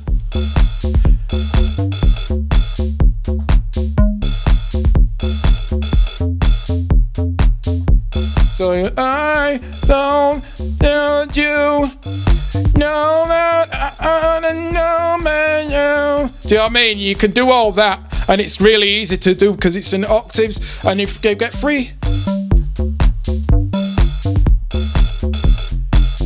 So that was a quick one about that. Nobody asked for it, but I just wanted to show it. The thing what I like, and it's definitely my favourite thing, not only on the Force, but on any standalone device, I'll say that, and quite a few DAWs, but not as much now. But again, still brilliant, is the note config. And the reason why I like the note config is this. I'm going to do a little preamble because I really like the note config. I'm a person, right? I can play all right. I'm good. I've got my ears are better than my hands. But I like democratizing music.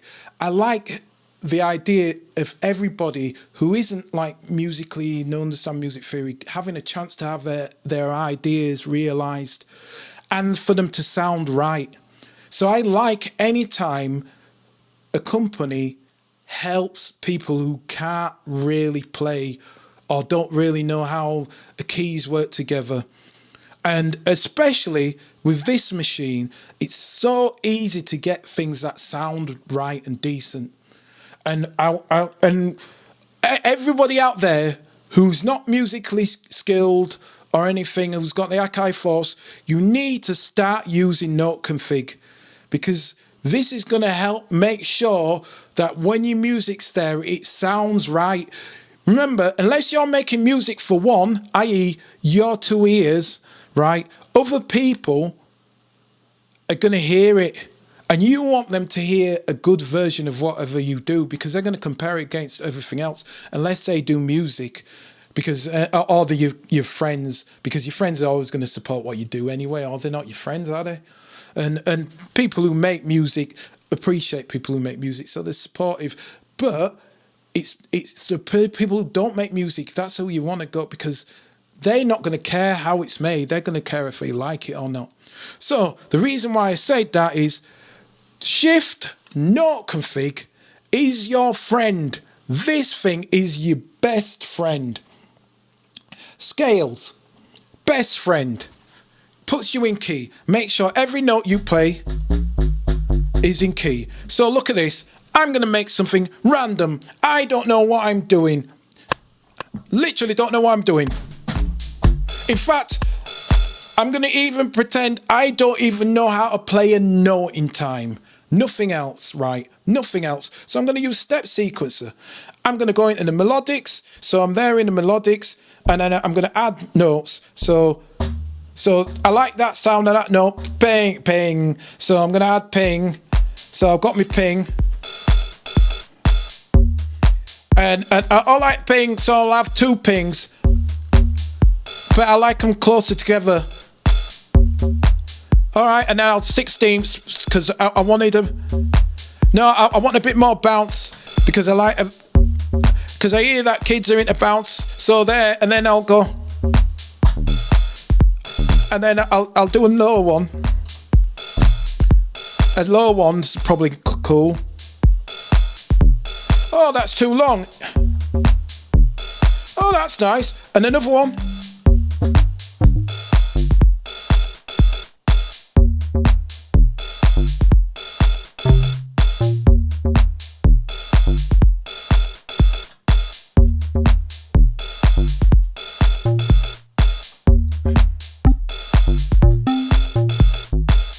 And then now I'm just going to go random.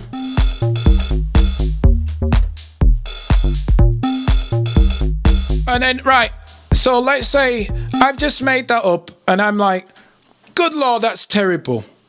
I can go to clip and I can go, right, even though I did press the right notes, even though it was a melodic, it didn't sound right. It didn't sound like how I thought it should do.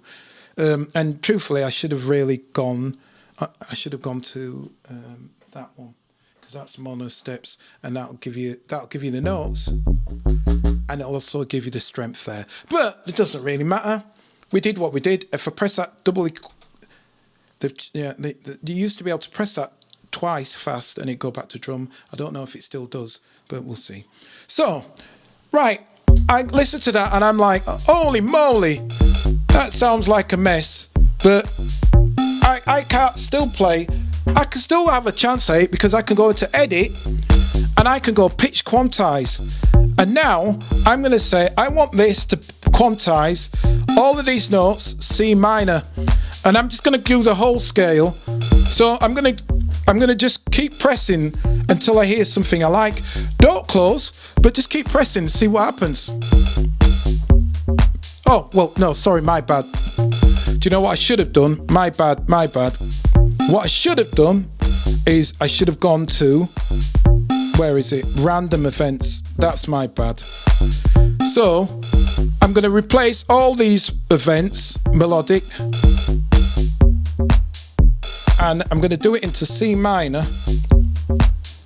and it should have given me an amount of notes. Let's see, 2 bars. So it should have took them notes into consideration. So I'm going to apply that.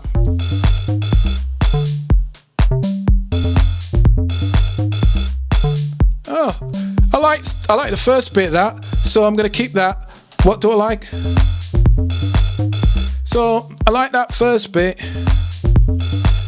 That bit no, it's the wrong way round. So what do I do? Because this is the wrong way round. That part I like, but this beginning part, it doesn't sound right. But that boom, boom, boom, I like. So all I have to do is press shift and double it.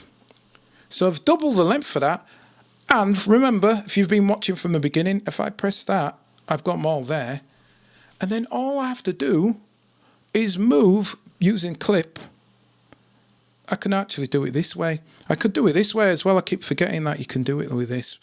I can move the loop, but you can't move the loop start. You can. Oh yeah, you can. Good Lord. I can move a loop start. I totally forgot about this. You don't even have to go to clip. I'm so used to going to clip that I never forget to change from that. So let's go. We're back in the clip editing. Good Lord. This is what I'm trying to do. So now I'm already in grid. And remember, because I set up a screen, I can move these notes. So what I can do is I can move this to wherever I thought it was right. So it would have been that note there. But it was before the note, so I want there. That's it. And then all I'm doing is making that into 2 bars, because that's what I wanted it to be. There we go.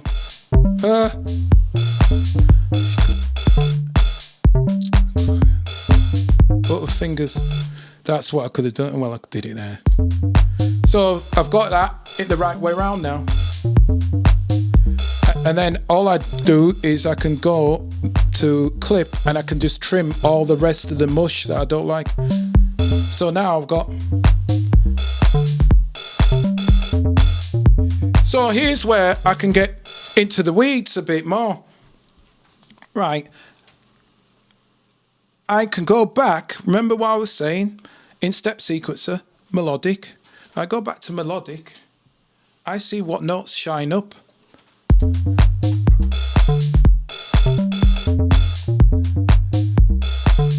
So I've seen that note there. That's the note. That note right there. I don't like that note. What note could have changed it to?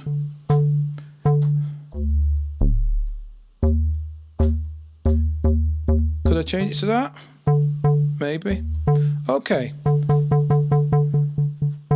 How do I see what note that is? There you go. Do you see how I did that?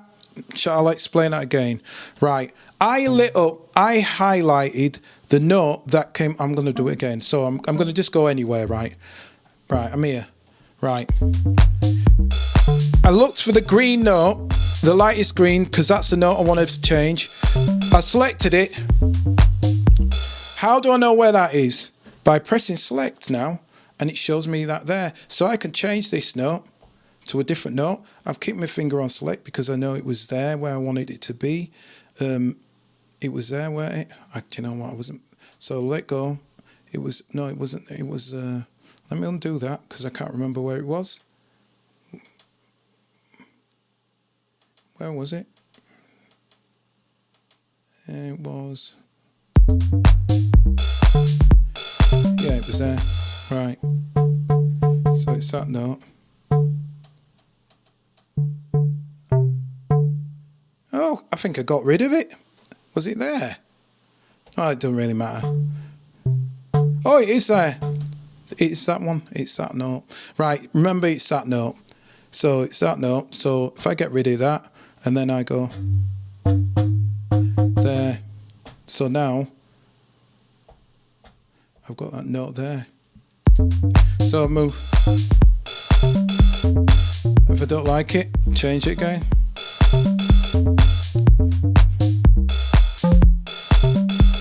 See, because now it's all in key. So that, but I want it octave down because it's too high. So lower. There. No. No.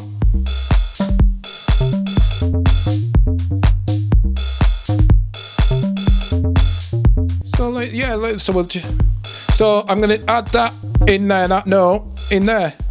So it's in that place.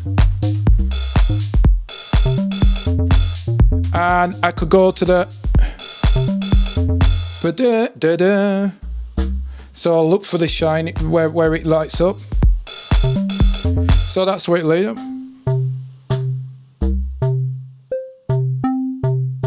So that was one.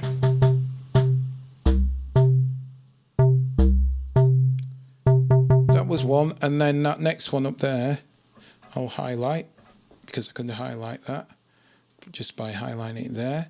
And if I don't know which one it is, again, this is how these two work. So I could highlight something in there. If I don't know where it is on here, I can just press select and it'll show me where that is. So that note thing is there. So if I don't want that note in, or I want to change it to something else, I can.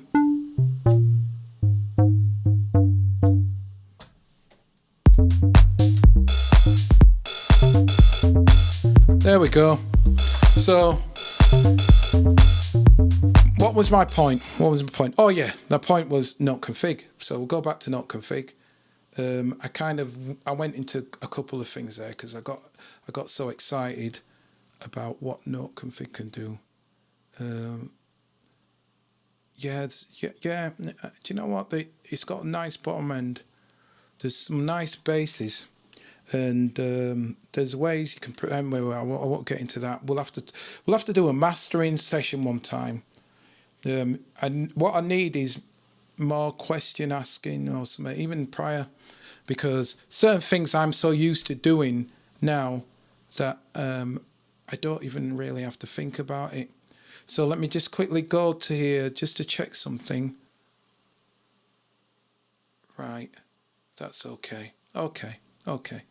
Right, I'm going to go on a little bit more and then I'm going to call it.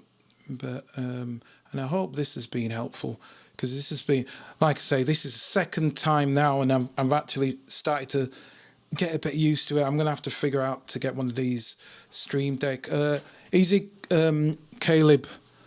Shout out to anybody who I've missed, and cheers for joining in. Right, I was talking about note config. I did a bunch of notes there. I wasn't quite convinced because the way that I'd set them up, I'd set them using, I don't know what I'd been using. I was using something and I can't remember which one it was, because I would normally just play them in, but I was trying to show it with a step sequencer by playing in notes, where fundamentally what I could have done is, if you can't play notes in and you're really stuck for ideas, right, I'm going off on a tangent, but I'm going to show it. I'm going off on a tangent, but I'm going to show it. Just because that's the way it is, and it's the way I like to do stuff. So I'm going to go off on a tangent completely, and I'm going to zero out all of this. Zero out. So I'm back to nothing. Another thing about this machine, which is great, the way you can formulate ideas from zero. The way I make tunes is I usually start with chords and then go into stuff after, because I find it easier. If you've got the foundation of a easy Johnny. If you've got the foundation of a song, I think it's easier to build on. What I've been looking and messing about with is some of the drill stuff, because I was just curious. Could I do drill? Yeah, I could do it in my sleep, to tell the truth. I haven't got mad passion for it, but I kind of get how it puts together. I've decided I'm not going to do any drill stuff on here. I won't get into the reasons, but the short version is it's just not for me. But I can show things and tricks for anybody who wants to do drill or anything where it's bass orientated. Here's one trick, what I will show now, because I was going to remember myself to show this trick. And this is a way how you can get 808 sounds, like really, really tough 808 sounds, or even if you've got an 808, and how you can toughen it up. And it's basically based on how we as human beings listen to things. It's the same with compressors. It's how we listen to things, how we hear sounds. And you can trick people's ears into a sound. That's what a compressor does. So I'm going to go and I'm going to choose a kit, and I'll come out of here, and I'll choose one of these trap kit things. So I'm going to try and it'll be half trappy. I don't know how trappy it'll be, but it'll probably be half trappy, I guess. Let me see if I can hear some. Have I got audition on? Yeah. Why can't I hear that then? Oh.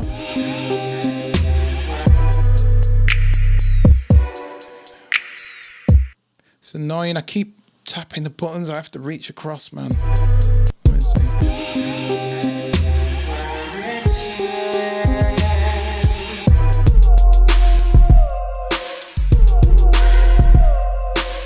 All right, I like the sound of that kick. Right, so you can hear this kick. Wait. Right, it's got a lot of boom. Yeah, that's great. But it's got no attack. So when you keep turning it up, it just kind of goes and it's washed. So how can I make that?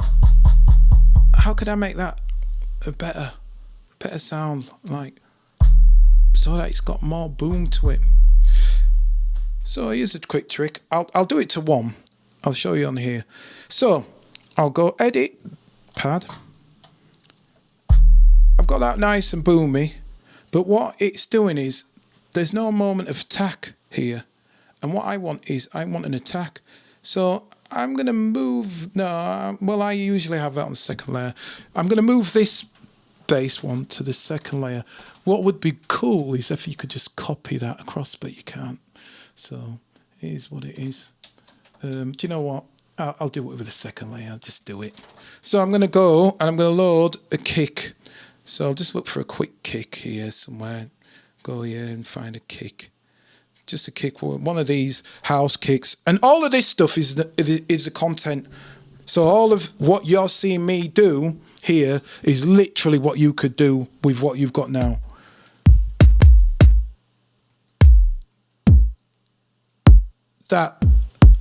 I like that one. That's a nice attack. So what I'm going to do is I'm just going to load it to the pool. I could have loaded it on today, but it's going to copy over that, and I'll just get it. So I'll just remember it's kick 5. Again, would be nice if you were able to preview things on the drum. But that would be nice if you could go like that, and then you could go here, and you could go here, and it just show you what one, because the information is really hard to see on here. So it'd be nice if you could preview the stuff. Again, things what I'm going to try to see if I can implement them. Right, so I've added this to layer 2. I'd usually have it the other way around, but I've got it to layer 2. So what happens now? Okay, but what's happening now is I've got the boom and I've got the thing on top of it. Some people might do that and leave it as that, but that's no good, because what I'm doing is I'm kind of cancelling certain frequencies there. And really what I'm really interested in is just the tail end of that sound. That you could probably, if you had headphones on or if you've got some speakers, you'll probably hear the little wave, and it's just the slow wave what's doing that. So all I want to do is keep this attack and the slow wave, keep the slow wave. So I just realized now here's where key groups come into their own. Because you can kind of do it on a drum program, but there's no point. You don't make your life hard. So I'm going to go Shift Edit, and I'm creating a drum program. So now I've got a drum program. And actually I should have done this, because now that's on 2 layers. So I'm going to take that off, and I'm just going to, do you know what? I'm going to do that again. I'm going to show you that again, because I didn't like the way I explained that. So I'm going to go back to here, and I'm going to get rid of that. So I'm getting rid of that kick. So we're back to that. So we got that. Yeah, great. And now I'm going to do our 808s as we would normally do, or somebody would do the 808 stuff. So I'm going to go Shift Edit, and now I've got my 808 key group. But when I go down to low ends, it's like, it ain't got them 808s, as the kids say. So what can I do with that? Well, as I was saying, slightly different than what I did before. I don't have to go to layer. I've got that sound in. What I do is I create another key group inside the key group, because you can have 128 of these key groups. So I could keep layering stuff on top of layers. I wouldn't advise against it. I don't use key groups like that. I use key groups as the most basic form, just like sampler on simpler on the Ableton. I use it in its most basic form, but I'm going to make it to 2 key groups. So I'll go to here to number of key groups that I want, and I want 2 key groups. So then I'm going to go back to key group 1, and now I've got a key group on top of, so I've got my main key group, and then I've got a key group as a layer on top of it. Now what's great about this is anything I add into here is not affected by the one underneath. So I've added that kick in, and you can see I've got that thing. That's great, but it's still kind of like covering some of that sound. So the only thing I have to do is I go back to key group 1, which I'm already in, because that's key group 2 there, but I'm on key group 1. Key group 2 is the FUD one, and key group 1 is the trap bass. It says trap bass there, right? And then all I have to do from there is say to myself, right, the attack isn't working because it hasn't got any strength in that attack, but the FUD that I've added does. So all I need to do is get rid of the beginning of that sound. So now I've got more of it, that snap coming through, and I could say how much of that I want, not too much. So I probably do as a dip. If you do it as a dip, can you see this here? I've gone into envelope amp in key groups in samples. So I should change that. I'll just call it, I didn't put key groups, but it's drum programs and key groups, blah, blah, blah. Or is there an editing? No, they're in editing. Whatever. See, I'm a clown. That's what I need. Yeah, clownness. But anyway, the heading is drum groups, but it's key groups as well, kind of. Right, so what I've done is I've made an attack, so that attack goes in, it drops and then brings up, and what happens is it to your ears, it kind of sounds like it's compressing the weight of that sound, as opposed to, let me just bring that to there. I don't know if you can notice, but if you hear that,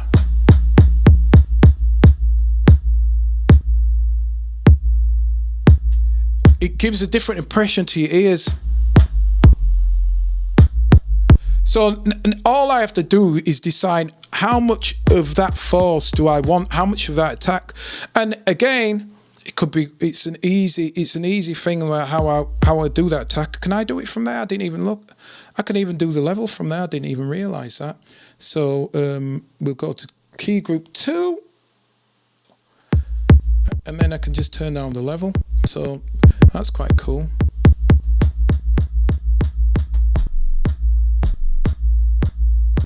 And don't forget, I could change the key as well. So I could go here and I could match that key, this key, to the key of the other 808 sample.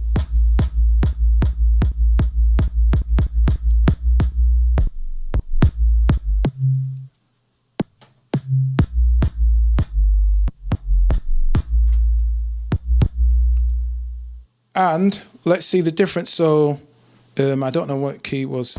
It was one of these.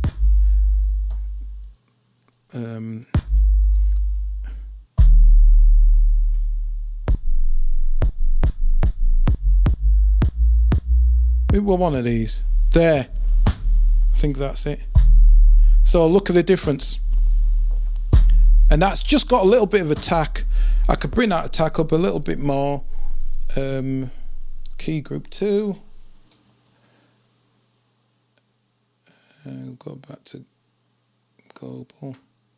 Turn it up. Key group 2.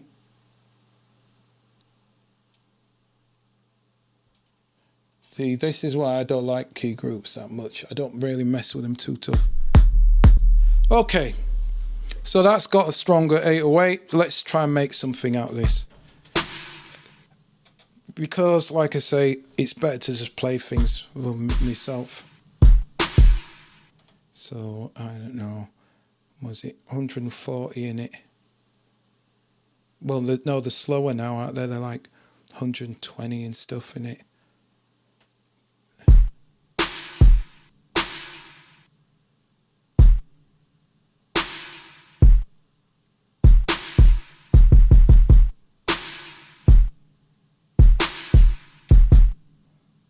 Yeah, something like that.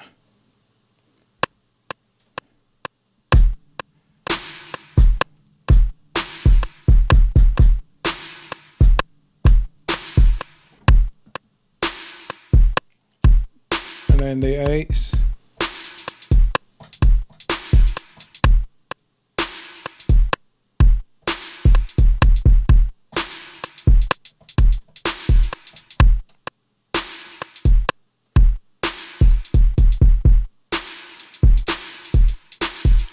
Get rid of some of that. Is that on the reverb? No, it's just that. So I don't like that. I don't like a lot of reverb. I prefer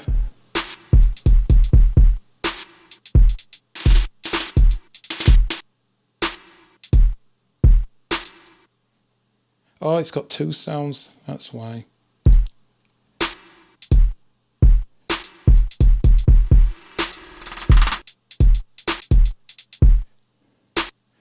Yeah, me personally, I always think sounds sound better when they've got less reverb on them.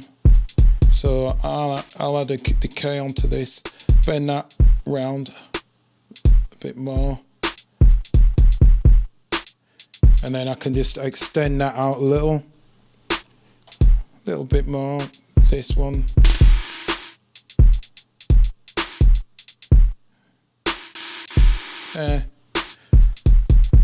And then, right, let me go back to note config. So like I was saying, note config is the best thing about this. How I start a tune is I always say, let me see, is there any chords here?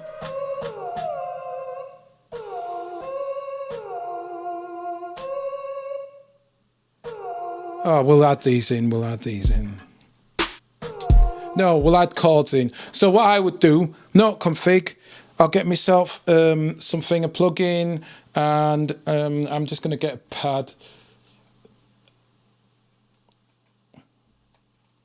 I like adding chords first myself, so I'm going to add that. I didn't mean to get that, but that's what we're using. Go to note config, shift note config, C minor, and then I'm not going to get into it too deep now. I would say if you're going to use this, use all the ones, the progressions that come with it, because they're going to have like other notes that you might not be able to get to. What I'm talking about now is people who can't play. They don't really know how to put something together, play something. The note config is really helpful for doing this. So I would use the progressions over anything else, because even though you can use this stuff and it's great, and I was going to talk about common tone. I really was going to talk about how you do common tone, because I've seen it on, funny enough, it was just recently, I was watching this guy, Jack Duxbury, do it, and I was thinking, oh yeah, do you know what, that would be a good one to show how easy common tone is. But then I start thinking, yeah, but is that people who are like musically knowledgeable, they might get a bit confused in that. The easiest one to explain, there's a thing called common tone. It's a really good way of getting things to sound right. And what you do is you do chords based what hold around one note. So you have one note which is continuous through anything that you do, and they do chords based around that. Here it is in its simplest form. I can go here by pressing shift here. I can go back to scale by hold shift. So I'm going to go back to scale, right? And then I'm going to keep in that note config anyway. So I'm going to go find something. So C, and then everything is going to be, so let me do that higher. And that's going to be my rhythm throughout this, and this is going to be the thing that holds it together. So I'm going to be pressing this. I could place it in different rhythms. I could sequence it in a step sequencer. Personally, you should always tap, learn to play in time, because music's all about rhythm. So learn rhythm. Not everybody's born with rhythm. Not everybody's got it, but you can learn it. It's exactly like walking or speaking. And that's two things, and hearing. Three things. Well, at least two of those things everybody watching this can do. They can hear and they can talk. So it's the same way. It's exactly the same way. And tapping is the same thing. So I'm going to do this common tone. It's a quick trick, musical trick. This has got nothing necessarily to do with Akai Force, but it's a good musical trick to show you how you can come up with something. So like I said, I'm all over the place, but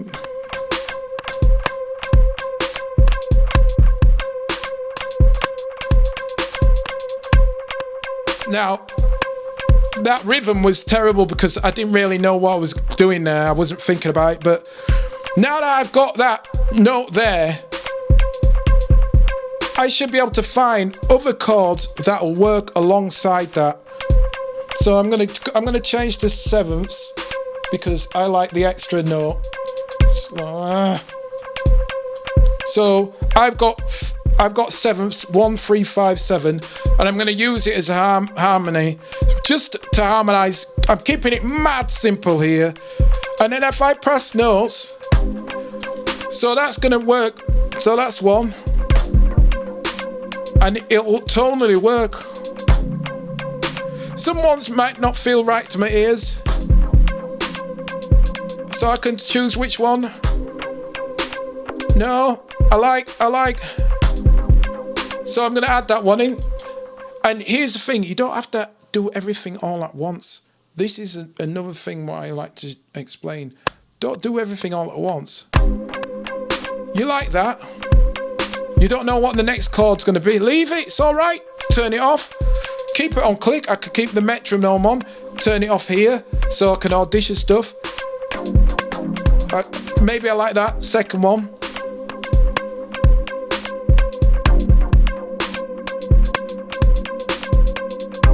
So, yeah, maybe just 2 chords.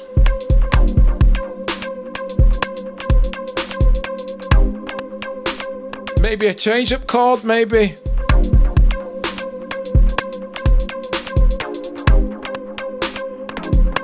Maybe that.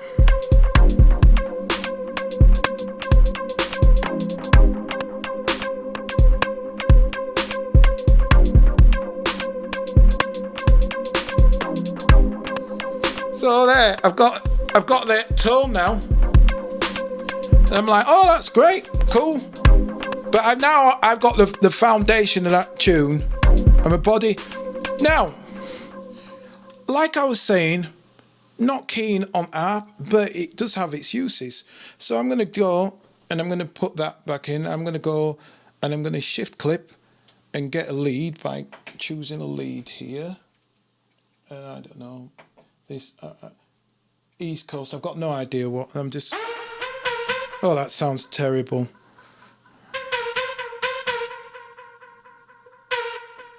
Let's try and find a better one.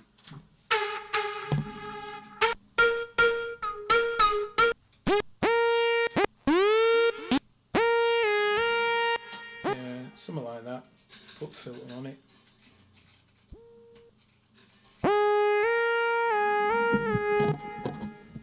Yeah, easy, William. Nice one, Simon Toogood as well. Just wondering if there was a place just for Force creators. Yeah, there is a place. There's free Force creator like groups, and they're all on Facebook. Akai, and this is for Simon Toogood. Akai Force users is the main one, which was set up by I think somebody who works alongside Akai. Then Akai Force by itself. So Akai Force uses the first one. Akai Force by itself, which is Rob McPenny set up, and I think Lisa Benson. And that's kind of more users, people, and that lot, and that's just as good as well. They're both really good and really helpful. And people post. Yeah, they're both great. The thing about the user groups, the creator groups, are really everybody's usually really positive. There's no trolls or anything like that. It's really nice. This is what makes me want to do this stuff. And then you've got the Akai live performers, which is dope. Which is all like live performances. So I tried to post there once and twice and show something in like done in real time. And then you've got that's it. And you've got the free. And then you've got you've got a post on a forum which has been going, a thread on Gearspace, which has been going for yonks. And I think it's one of the biggest threads. And it's just, if you type in Akai Force, it comes up and it's like just people adding who don't want to, who are not into Facebook. And then I think there's an NPC group thing that I've never used. I've seen it once. And also there is the Akai Force forum, their main one, which I don't know how you get to the normal one. I know there's a normal version, but I can't see how you get to it because I've got the beta and alpha version access, but I've not got the normal access. So I guess there's that one there as well, from what I'm aware of. So yeah, there's 5 different groups, and then there's here, which is a meeting place and questions and answers. So let me quickly get back to what I was going to do. So like I said, Arpeggiator. You can go into the app, config, I'll turn it on. I'm going to have to get one of these. I'm going to have to move this desk. Right. So then I've got that on. And then I'd say this kind of works kind of nice in step sequencer. So let me see. If I go to step sequencer and then press it now. Oh, it's on Melodic anyway, so... I bet you I've got this in a wrong thing, Anna. 16ths? No? Alright. It sounds very... Do you know, I think it's that sound. I think it's... Oh! Do you know why? It's because I'm on... let me just quickly... No, it's... yeah, note config. Go back to there. Note config. Take it off harmonize. There we go. Step sequencer.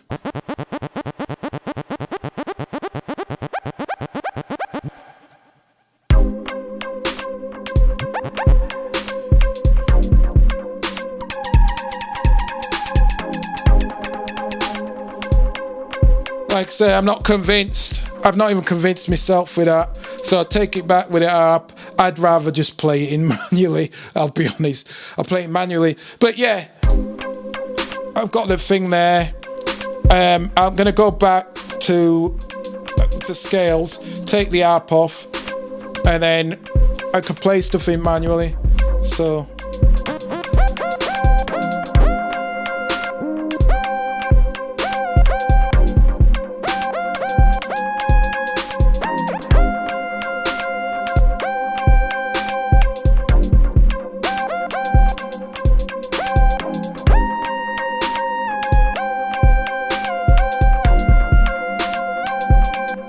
I could have probably had that in Bob's Your Uncle. Alternatively, let's say I'm just really stuck for ideas because that was something that I was going to explain. Double tap this, give me 2 bars in there, go into that. I could either go into it by pressing clip or I could go into it by holding the event tip clip. But here we go. I just started a group called May the Force Be With You. All right, okay. So I guess that's... So that's 6 now. Is that on? That's Elbow Media Studios. Is that on Facebook? If it is, yeah, I'll try and look out for that. Let's see. Tom, I have a problem that some files Splice are invalid. Yeah, there's an issue with Splice, and they're trying to fix that. So I know that they're trying to fix that, so that'll probably be resolved on the next one if you use Splice. I don't really use Splice at all. I think I've discussed that before. Okay, quickly show this. Right, I've got no idea. I don't know what the melodies I'm going to do, so I just created a blank clip. I can go in edit, randomize events, create events, make sure what one am I on, C natural minor. I'll leave it as is, so it's just going to do some random events. I could make it more events or less, but I'll just keep it like that. The range, I can make the range higher and lower. So what I'm going to do is I'm going to say I want this to go from C. I wonder if you can do it by pressing cat. I'm going to go from C. I'm going to go from C2, C3 to C5. No, in fact, I'm going to go C5 if I don't keep knocking it off. C5. I'm going to go C4 and C5. So C4 to C5. And what that's going to do is that's going to give me a high melody up there, nowhere. So what I'm going to do is I'm going to just press apply and it's giving me some notes now. I can just go around these notes and decide if I like them. I'll go back to Matrix because it isn't playing. I can just press play here. I'll start again.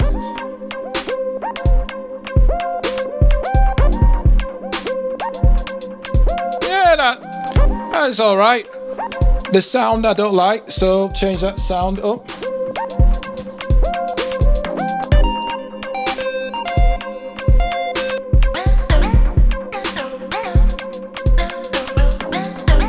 Yeah, that's groovy. It'll do what it needs to. And now, because that's all in key, I can add all the other bits of sounds from this thing, and it should work from this kit.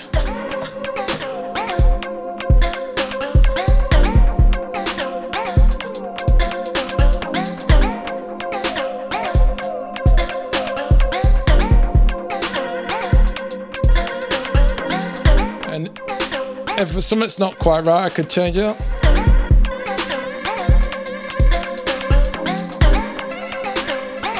And anyway, I've just gone off on a tangent.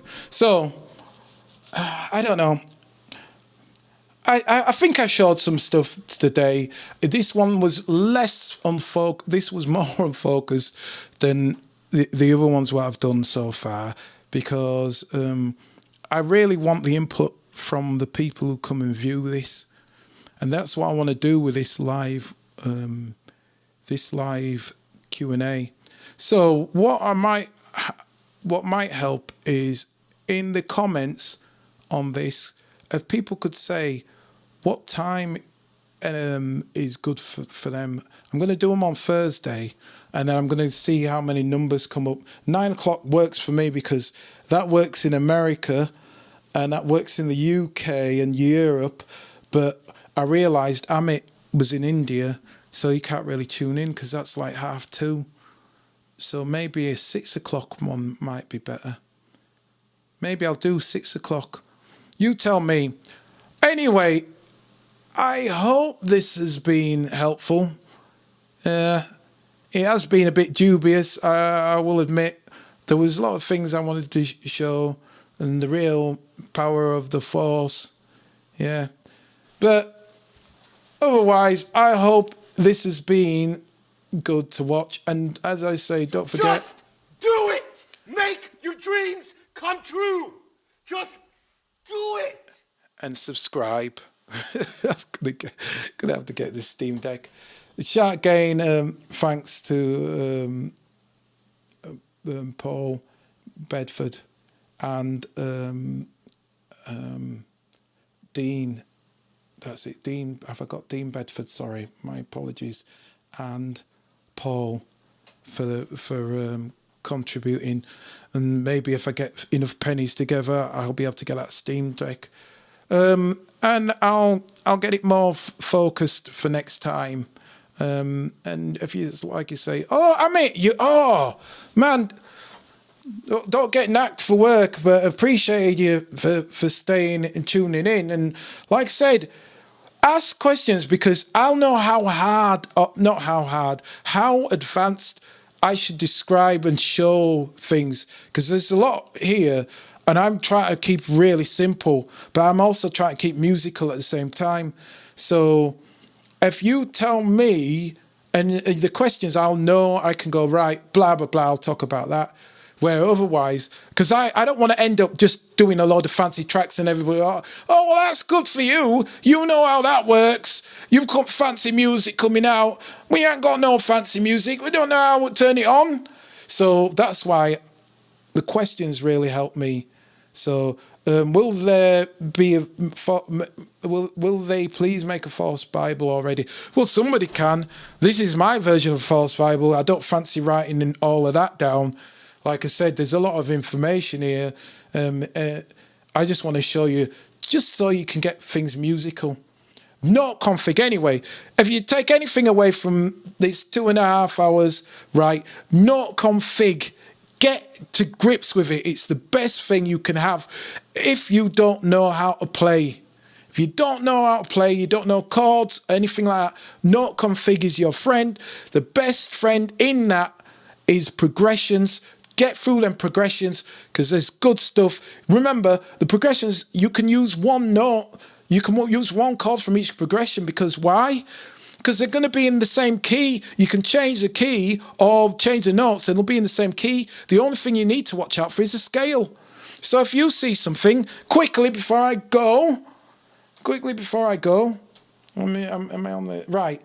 If I go to progressions here, right, it's all grayed out, but that's fine. It doesn't matter. If I go through progressions and I see something that says Phrygian, then I can look for something else what's got Phrygian in it, and I know it's going to work. That's the easiest way of doing it. So, yeah, I'm trashing my theory board. Yeah, theory board's ace, man. I don't really use it. I don't need to use it, so it's just sitting there. If anyone wants to buy it, they're laughing. Don't get me wrong. The minute I use it, I'm like, wow, this is ace. But there's so many other ways that I now understand how to do stuff. That and because I am learning music theory, I don't really need it as much because I'll be able to figure out how to put that chord there. But for anybody who's got one of them, yeah, it is like that. But saying that, this is like that as well. It's just a little slower. This is fast when it comes to chords and stuff like that. It's like lightning fast. But some of that is quite technical in other ways, because if you're wanting to get certain progressions to fall and land in a certain way, you still have to kind of know where that would be. So 2-5-1, and knowing how that progression works, you might be able to not get the inversion. And with this thing here, this what you can half see, you can kind of get the inversion. You can't. You can make the inversion. Where here you can do 2-5-1, and then you'll have to kind of figure out the inversion, and that's why it's like, well, wait a minute. If you don't even know what 2-5-1 is, you're done for. Where on here, it's still the same, but on here, if you don't know 2-5-1, there's 2-5-1s in the progressions. Some of the progressions are 2-5-1 progressions, so you don't even have to work. You just change the key, and you've got 2-5-1 progressions. You don't even have to know what I said there, and you'll hear it, and you go, "Oh, I've heard that on a lot of R&B and soul records," or "Oh, I've heard that on house records. That's how them house records are made," and you can do that with progression. So that's that anyway, by the size of it. And like I said, the thing's grayed out. All you're wanting to do is match out the scales. So when you see minor scale, and then match it, and then you move the keys around, and you don't have to be stuck in the one thing. You can be stuck in many. These are progressions I made myself. So, and because you can import MIDI now, you can make your own progressions. So you could just go on, I don't know, go on the internet and get something like, I don't know, get some funk tune or some tune like you like, download the progression, not download the chords, and then just do the progression, and you're laughing. And now you've got them, and you can play them any way you like. So just keep that in mind. Yeah, maybe I will make some more theory board stuff, but I don't know. It's pretty straightforward. You press buttons on the theory board, and that's it. The one what I made, that's all there is to it. The only thing I'd be doing is just showing how I could make other stuff. But I mean, I don't really think that teaches any. If I was going to do that, I'd probably do a music composition, which I might do. I've been thinking of showing musical tricks, because like I say, not everybody kind of understands how you can lay out composition. And I know that I can put stuff. I've been really, really, really slow on stuff here, but I can show that as well. Right, I think I've talked way too much. Again, appreciate everybody for tuning in and staying till the very bitter end. And until next time, I hope you have a great weekend. I hope you're safe out there, and I hope you're happy and everything.